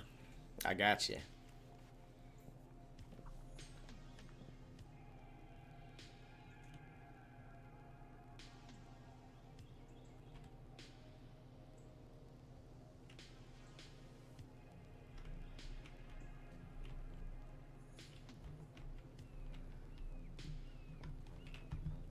All right, 10 more seconds. 10 more seconds. 10 more seconds. Alright, let's go and get the face in the window. The face in the window. Rachel lived on the 12th floor of her apartment building, where no one could reach her windows. She always found comfort in that, until the night she saw the face. She had been watching TV when movement in the glass caught her eye. Turning, she froze. A face was pressed against the outside of the window, pale and distorted, its lips stretched into an agonizingly wide grin. Its eyes were huge, black, and empty, staring straight at her. Rachel screamed, grabbing her phone, but when she looked back, the face was gone. She convinced herself it was a trick of the light and tried to sleep. But at 3 a.m., she woke to the sound of slow, deliberate tapping on the glass. Heart pounding, she turned toward the window. The face was back, closer now, its features twisting and cracking as it smiled even wider. Its hand was pressed against the glass, bony fingers splayed. This time its lips moved. "Let me in," it mouthed silently, its black eyes boring into her. Rachel bolted to the door, grabbing her keys, but a cold breath brushed against her neck. She turned. The face was no longer outside. It was behind her. The next day, Rachel's apartment was empty, except for the window where a new face stared out, grinning.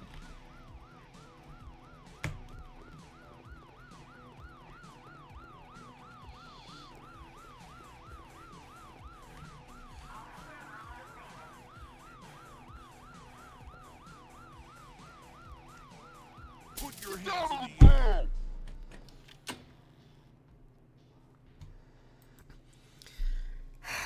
Okay, so apparently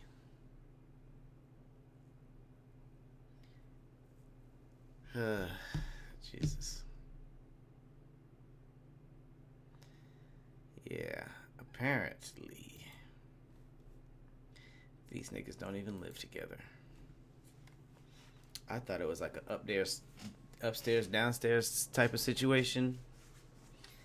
They don't live together at all. So, I gotta weigh in on the top floor. But it looks like I'm gonna have to fully rob this chick while she is out and about. I didn't really get to hear that story because I was praying. Super Cash, let's go with the 58 months. Said tits the season. Wow. Don't you have a key to the garage? You're 1000% correct. Love for Net. Appreciate you for the 2-month sub. Let's go. Alright, let's see if I still have it. Keys. Nope. What mission am I even on? Get the garage key. God damn it.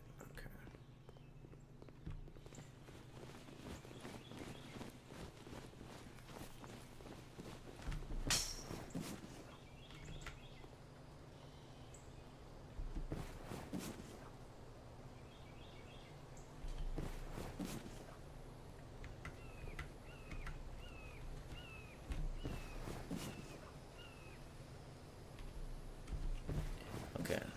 I want to listen to that story. The face in the window. Rachel lived on the 12th floor of her apartment building, where no one could reach her windows. She always found comfort in that, until the night she saw the face. She had been watching TV when movement in the glass caught her eye. Turning, she froze. A face was pressed against the outside of the window, pale and distorted, its lips stretched into an agonizingly wide grin. Its eyes were huge, black, and empty, staring straight at her. Rachel screamed, grabbing her phone, but when she looked back, the face was gone. She convinced herself it was a trick of the light and tried to sleep.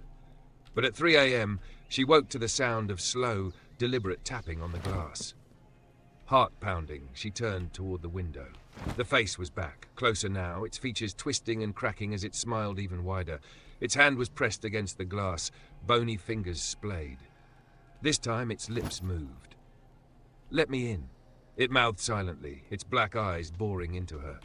Rachel bolted to the door, grabbing her keys, but a cold breath brushed against her neck. She turned. The face was no longer outside. It was behind her. The next day, Rachel's apartment was empty, except for the window where a new face stared out, grinning. Ew. I'm cleaning up, but that was creepy. Is that a crock pot? Slow cooker.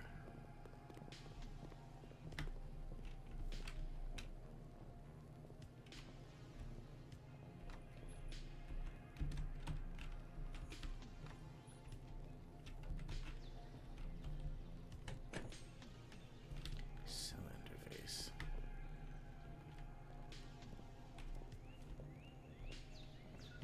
Not gonna steal anything in case he comes back up here. Let's just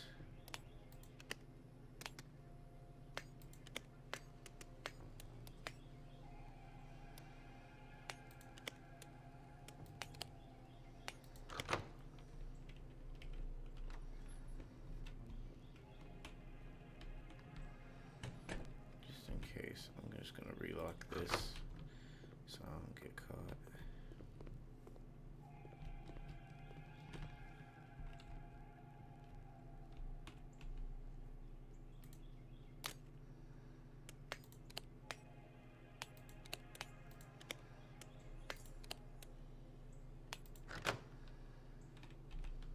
Nope.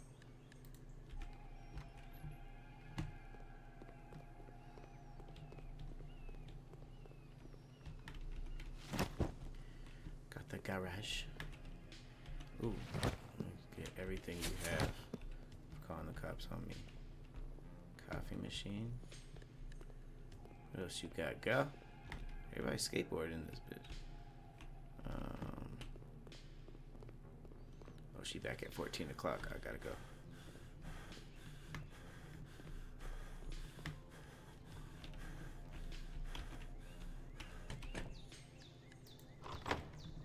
Damn, and I gotta get out through this dude's door, so I gotta re-pick the lock. I should have had faith in myself. Oh, wait, no. I don't need faith in myself.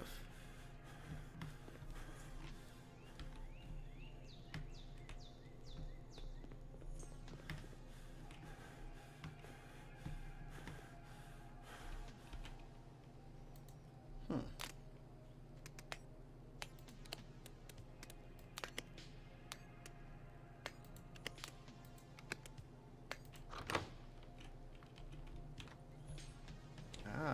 How do you get here? This was the cheat code all along. How do you get here?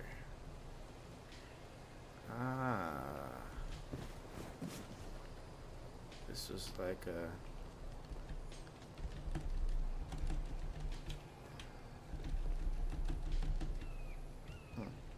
Oh my god.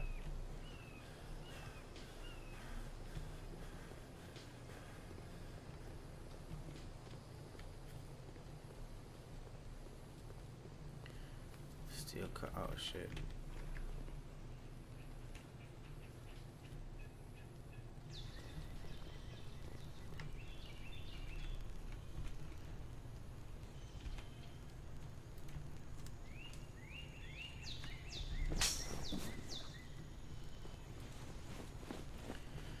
Alright. So now at 18 o'clock.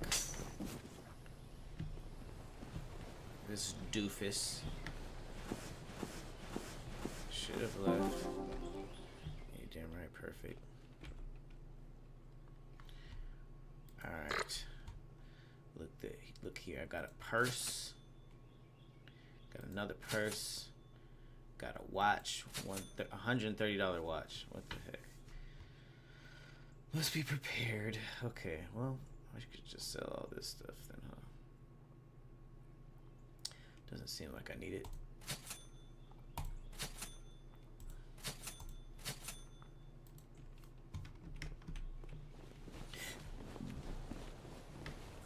Should pass the time.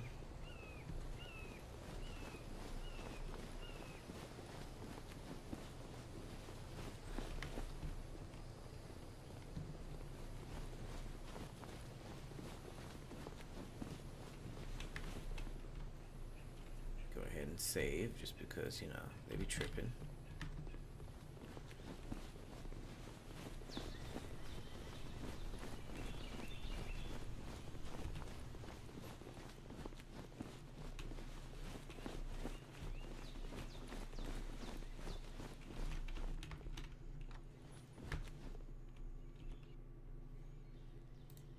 Prepare for Prince Ali. Is this another one for Sarah? The last one I scratched out was for Sarah. Yesterday somebody whacked out my mural.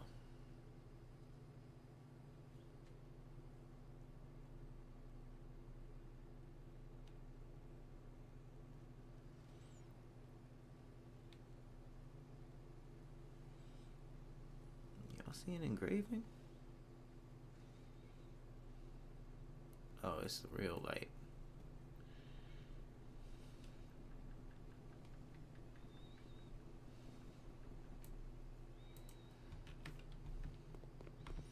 Tried to hide it from your boy.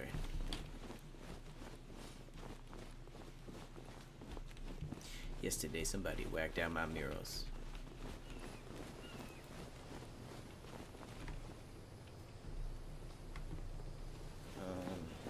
Oh, it's almost 18 o'clock.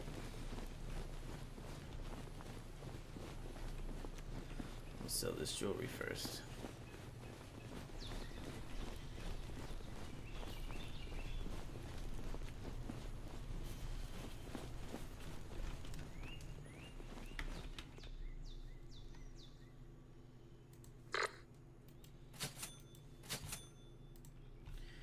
Got 4 bands back. Bounce back is crucial. The bounce back is crucial. Hey, what's up, Rob? Yep, you called the cops on me before. And now your car is going to be gone. Although if I stole it from the chick downstairs, it's probably her car. But, yes, I don't. Guess that's nothing really to brag about. Damn, I wish it was his. Hey, she called the police on me too, so why not? Alright, man, come on. Where are you even going? Is he going to 400? Oh, that's... Oh. Matthew, huh? I was just lucky. He happens to be coming back at 900 o'clock. Or 19 o'clock. I don't know why I'm saying 900.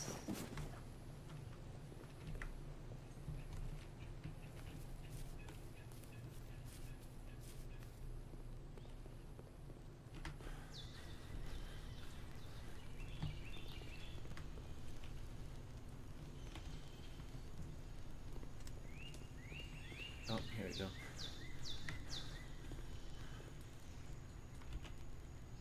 Use that key.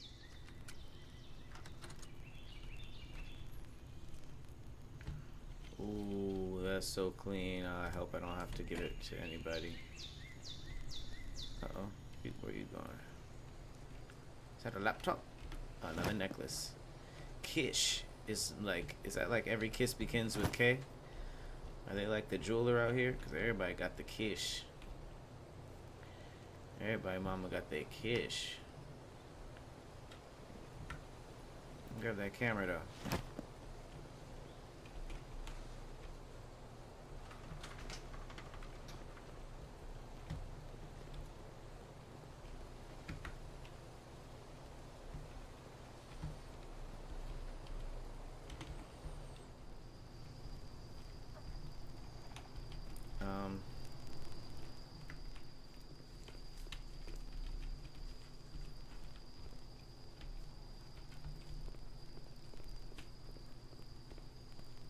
Steel car, yeah, okay.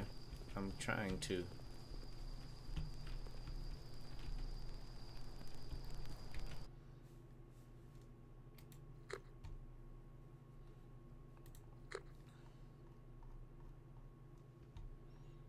Lockpicks, car unlocking key.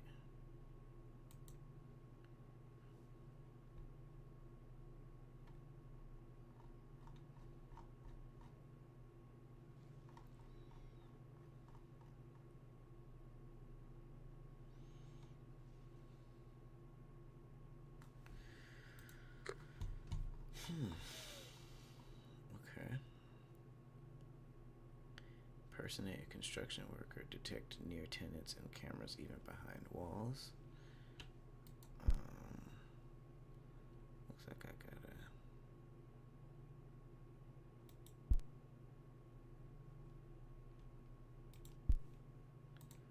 I'll do this one first. Okay. Use electronics.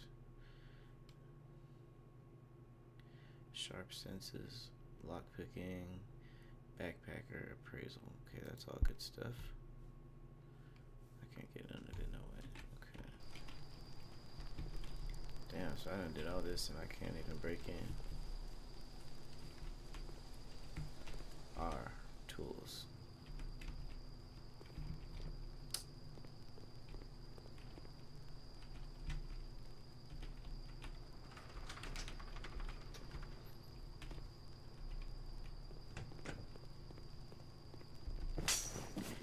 Ain't that a beach?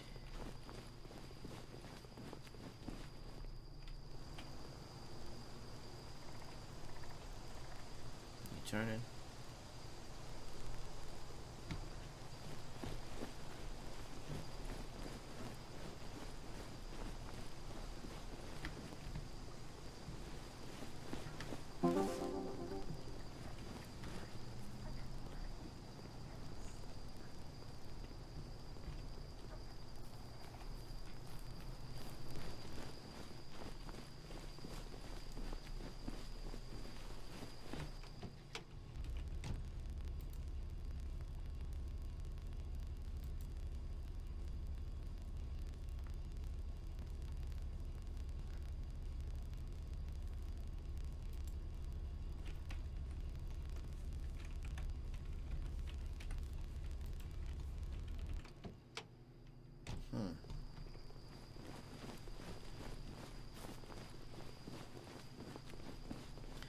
I honestly don't know what's up with that.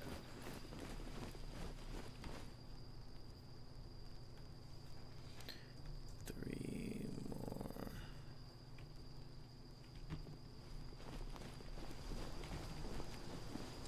Yesterday somebody whacked out my mural.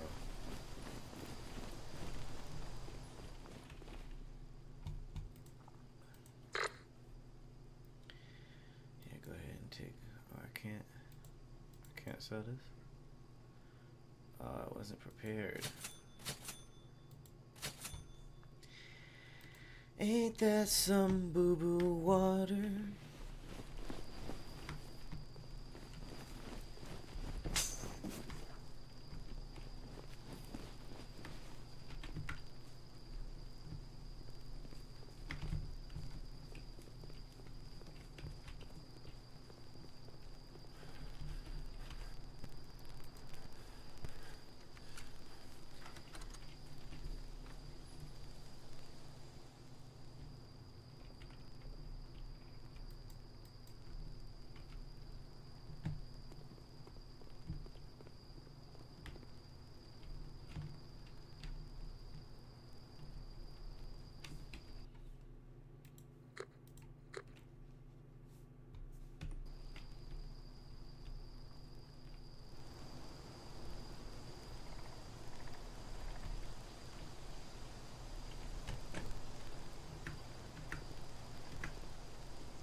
Well, that's unfortunate.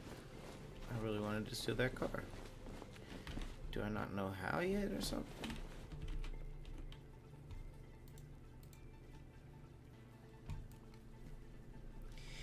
Yours forever.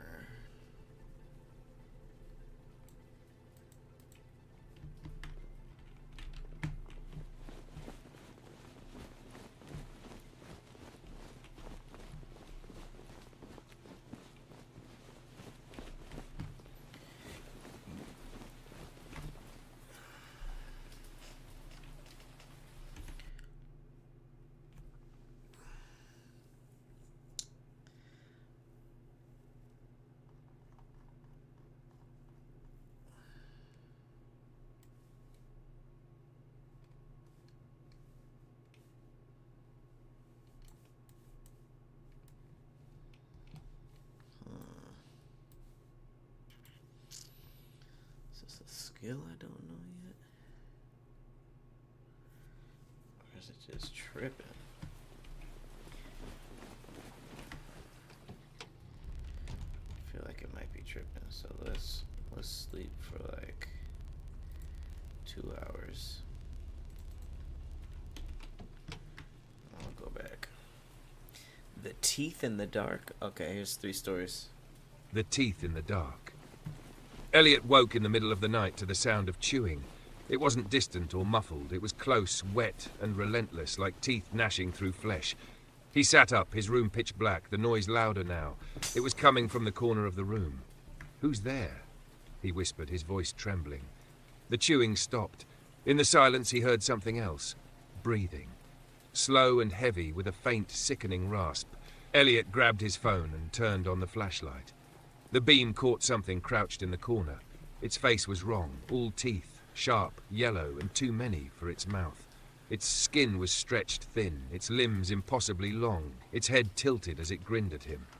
"Hungry," it whispered, its voice wet and cracked. Elliot tried to run, but it was faster. The last thing he felt was its teeth sinking into his shoulder as the flashlight rolled across the floor. By morning, all that remained was his phone, still recording, and the sound of chewing.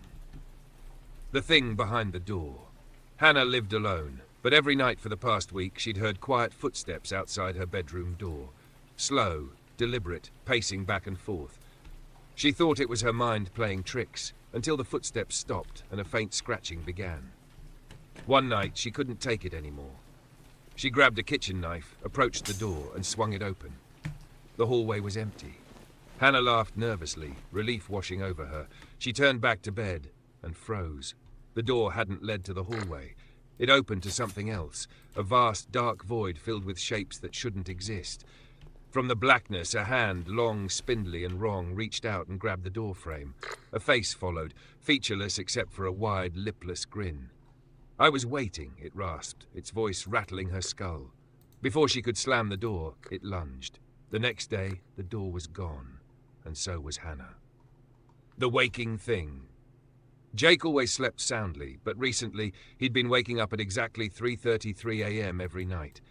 At first, he thought it was just a coincidence, until he noticed he couldn't move.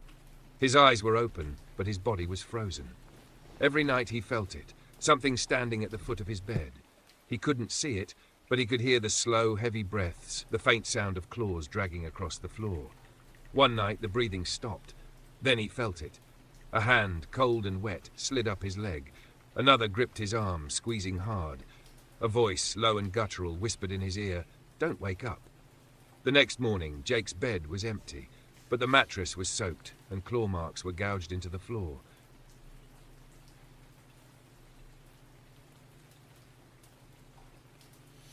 Okay. I think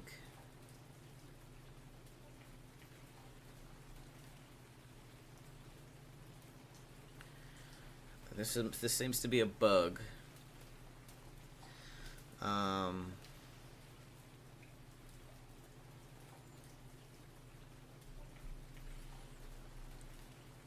I'm trying to figure out the quickest way to find this out.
Yeah, they just go up to it and it has the icon. I'm wondering why it's giving me trouble.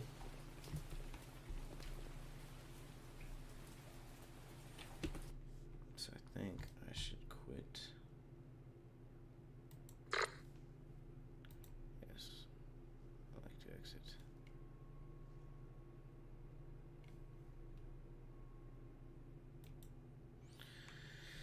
And let's launch again.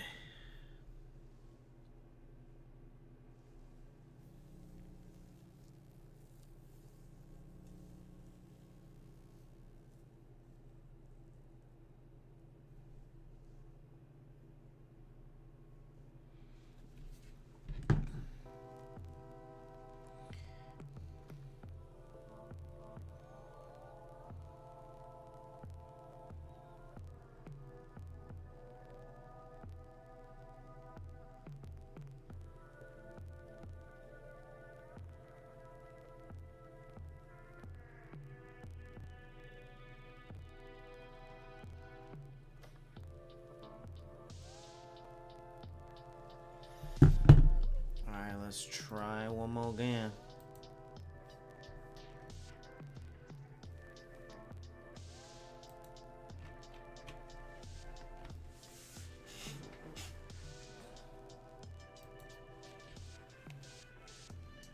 Boop boop.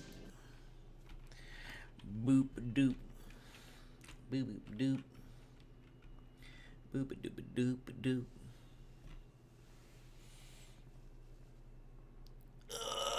Go back and get it from Ray.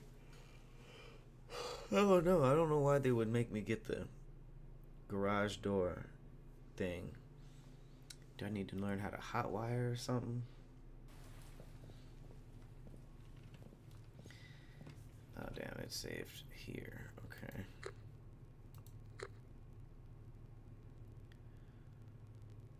Okay, so I got the key to the garage. I do not have the garage door.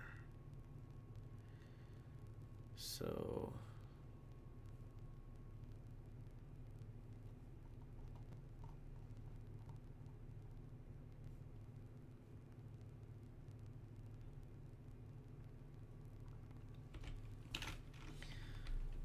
I kind of understand why.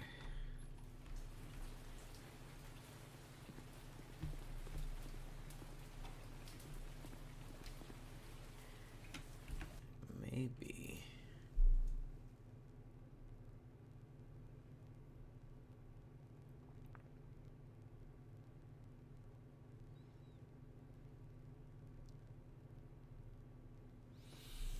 Next time he goes to the garage, I'm gonna flip his place.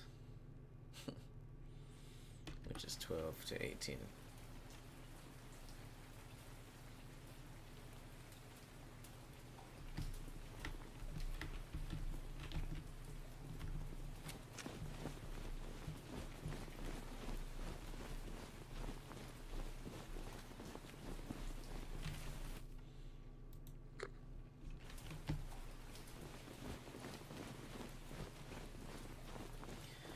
So if he's there at 12, now we're getting position at 11.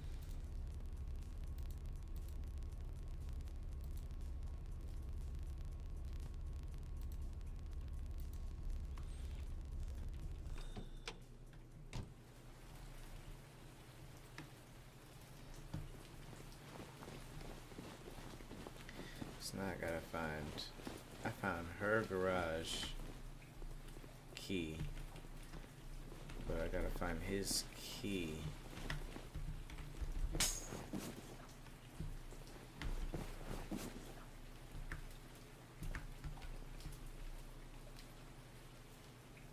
Come on.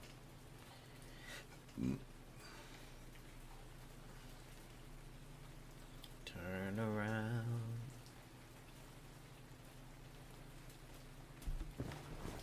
Oops.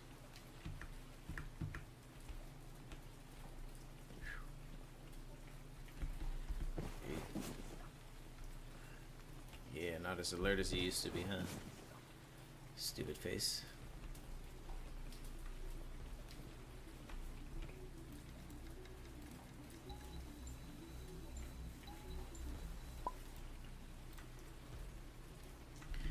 Oh.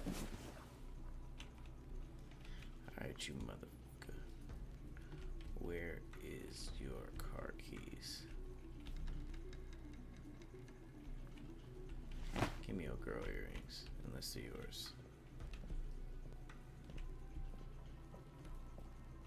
I want that watch.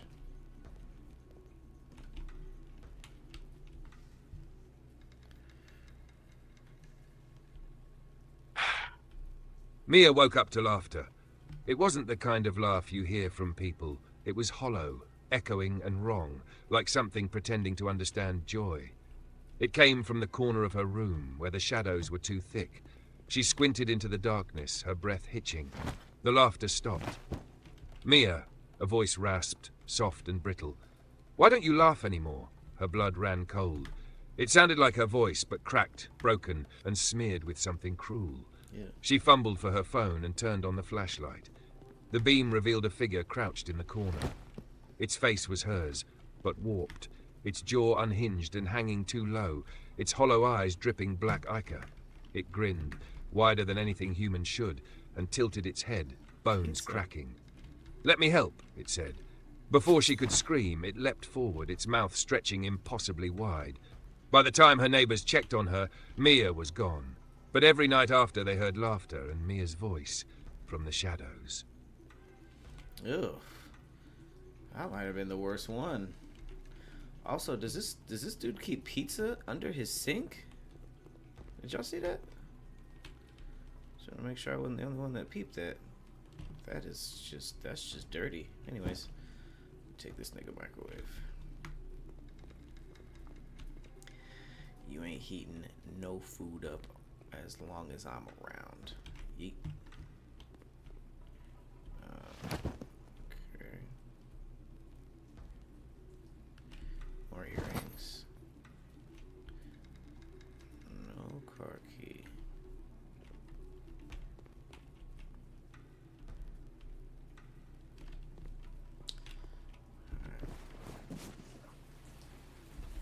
Oh my god. Oh no. Not the microwave.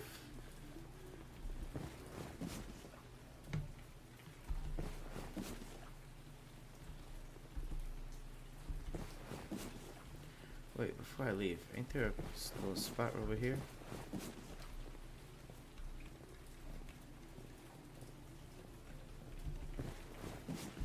Yeah, I think I'm missing a whole room.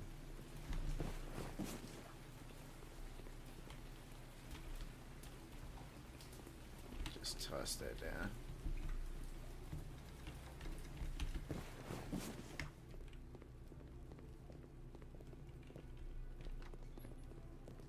Got a whole room in here. Key.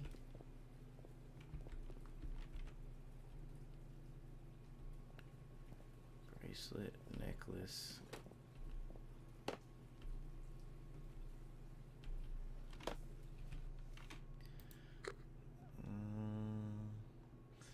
I could lose the blender. Nobody cares. I'll lose that. Hey.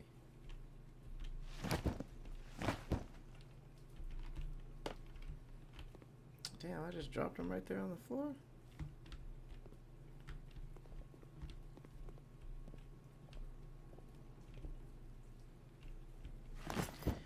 Another necklace.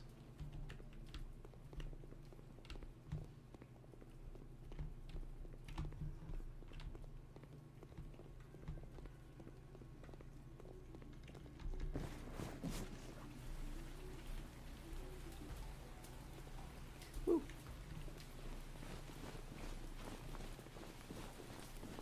Everybody mind your business. Mind your business. That's all. Mind your business. Let's go. All these petty, mediocre robberies. I'm the king.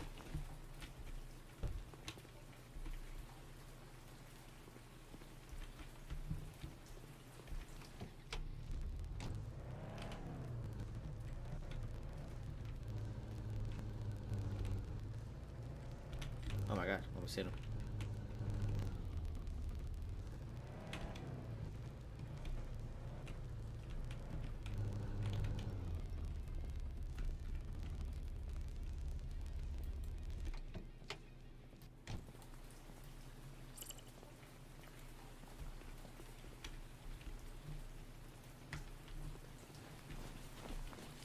Just collecting information. Might not know it, but I'm just over here peeping what niggas is up to. You know what I'm saying? All right, so I got some earrings. Got this watch. Got it all regular. I got it all off the truck. Some earrings. And a microwave. Feel me? Alright. Back to the bench. I don't know why I came over here without doing that, but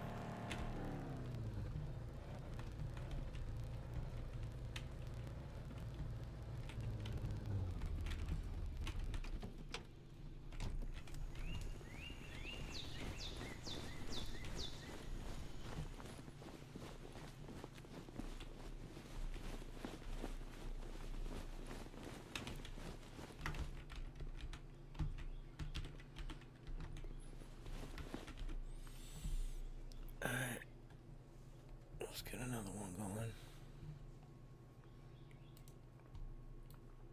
I'm wiping out all these memories. Yours forever. Haha, you mean yours for the time being.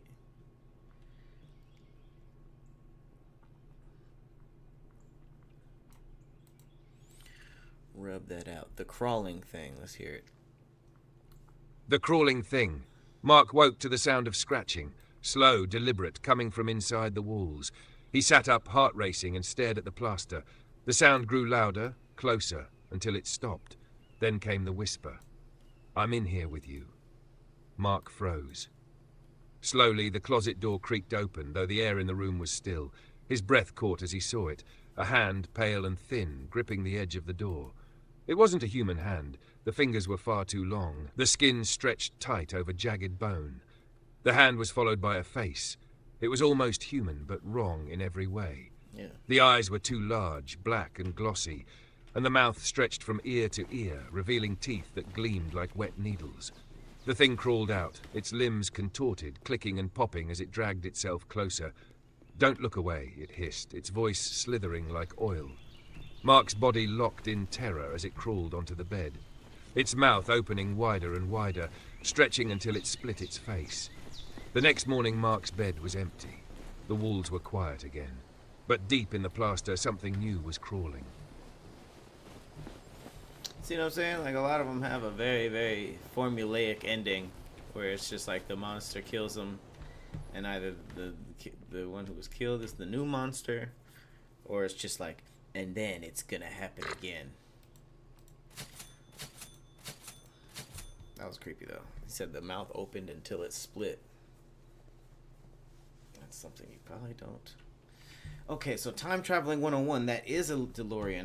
My dumbass, I didn't put that together, but that is very clearly a DeLorean.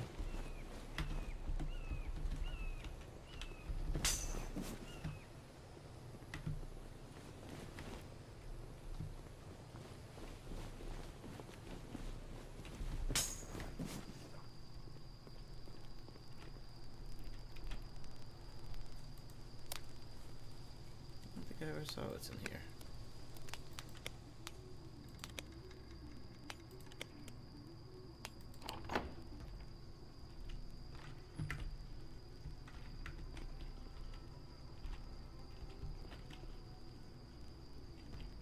Flashlight.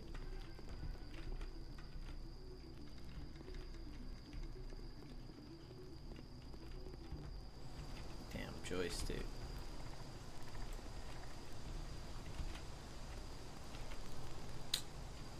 What a boring storage. Oh, what's that? Earrings. That's how I know these earrings ain't shit. First of all, they sell for $100. And then, second of all, like, they really are just everywhere. Like, who just leaves nice earrings in the garage? Look at this. It's just like they're getting rid of them.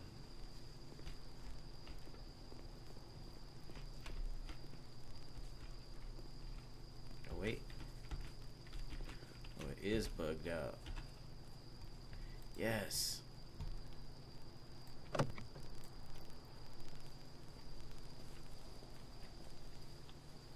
I'm about to say, no, there's nobody coming over here.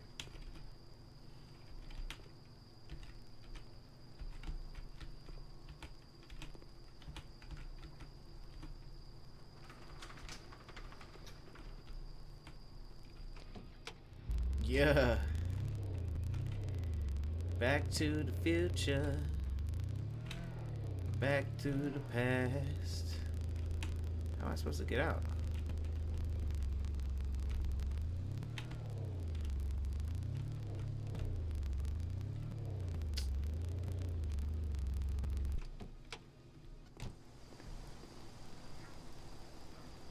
Ah, shit.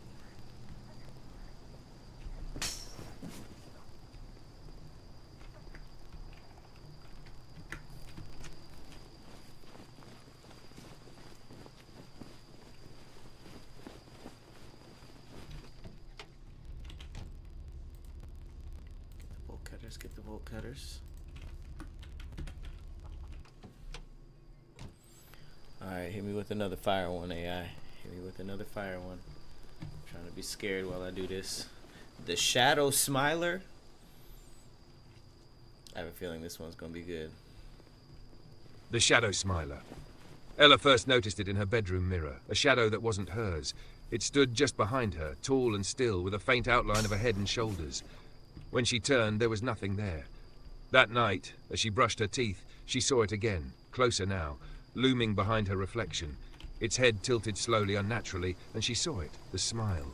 A jagged, impossible grin, stretching too wide for a face that didn't exist. "Do you see me now?"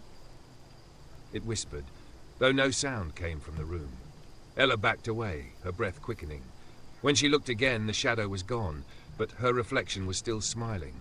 The grin grew, splitting the edges of her reflection's face, dark liquid dripping from its mouth. "I like being seen," it rasped, its voice scratching against her skull. Before she could run, the shadow burst from the mirror, wrapping around her like smoke. The last thing she saw was its grin swallowing her whole. The next morning, Ella's room was empty, but the mirror wasn't. It still smiled and waited. See? Uh-oh, got some cops coming. Back to the future, you can kiss my ass. Going back to the future. Damn, I can't keep this.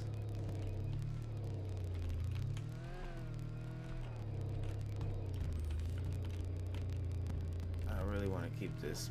I don't want to. He's gonna give me like $200 for this.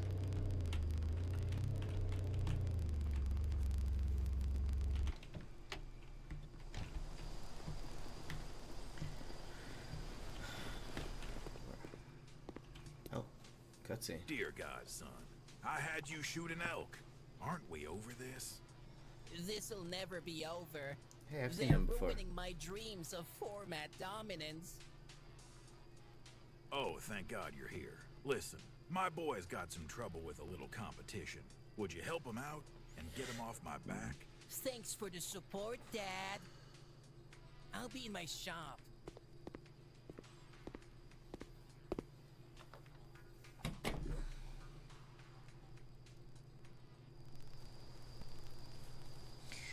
I'll be at my shop.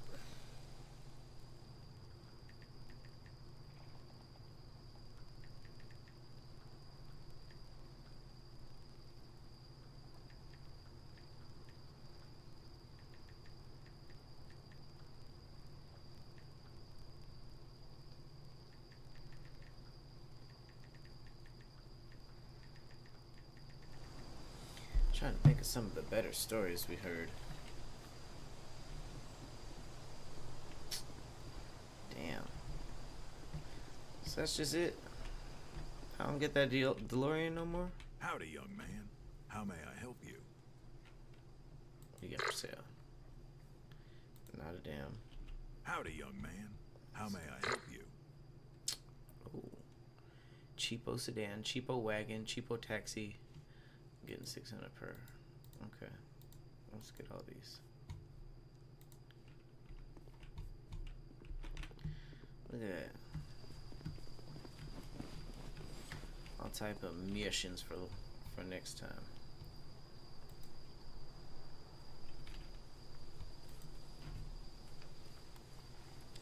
All right, all right.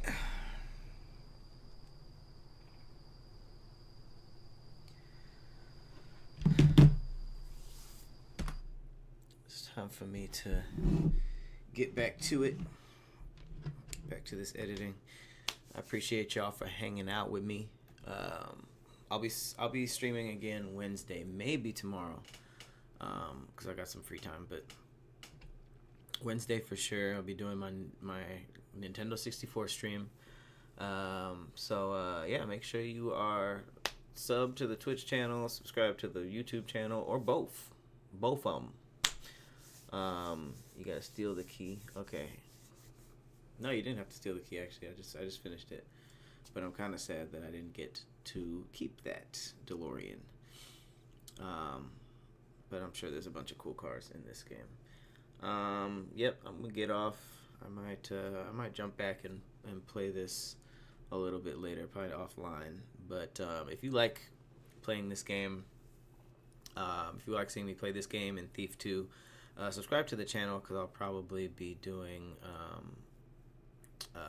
I'll probably just be playing offline for a little bit.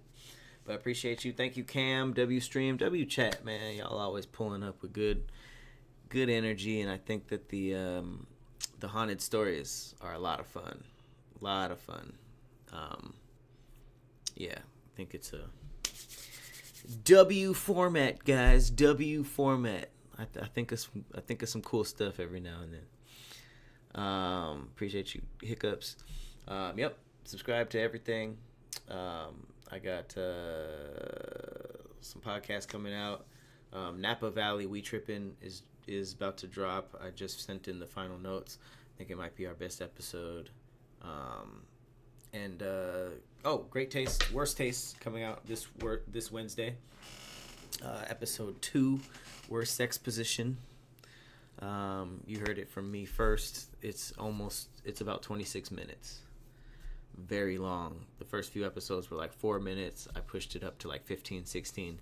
It's the longest Worst Taste episode ever, and it is ridiculous. So I hope you guys enjoy it. Keep on the lookout for that. And yeah. Oh, and if you made it this far past all my blabbering, then you get an exclusive announcement and a stream announcement. I just wrote a sub show of Roast Me to all the people who are asking me, where's Roast Me? It's called Roast Me Elimination. And if you've seen Dad Jokes Elimination, you can only imagine what that is. You can actually probably imagine what that is. But we are filming next week. So very excited to hear about, to get that going again and get people excited for the full version of Roast Me. But yeah, thank y'all for pulling up. And I hope you guys have an amazing, what's tomorrow? Tuesday. Later, y'all.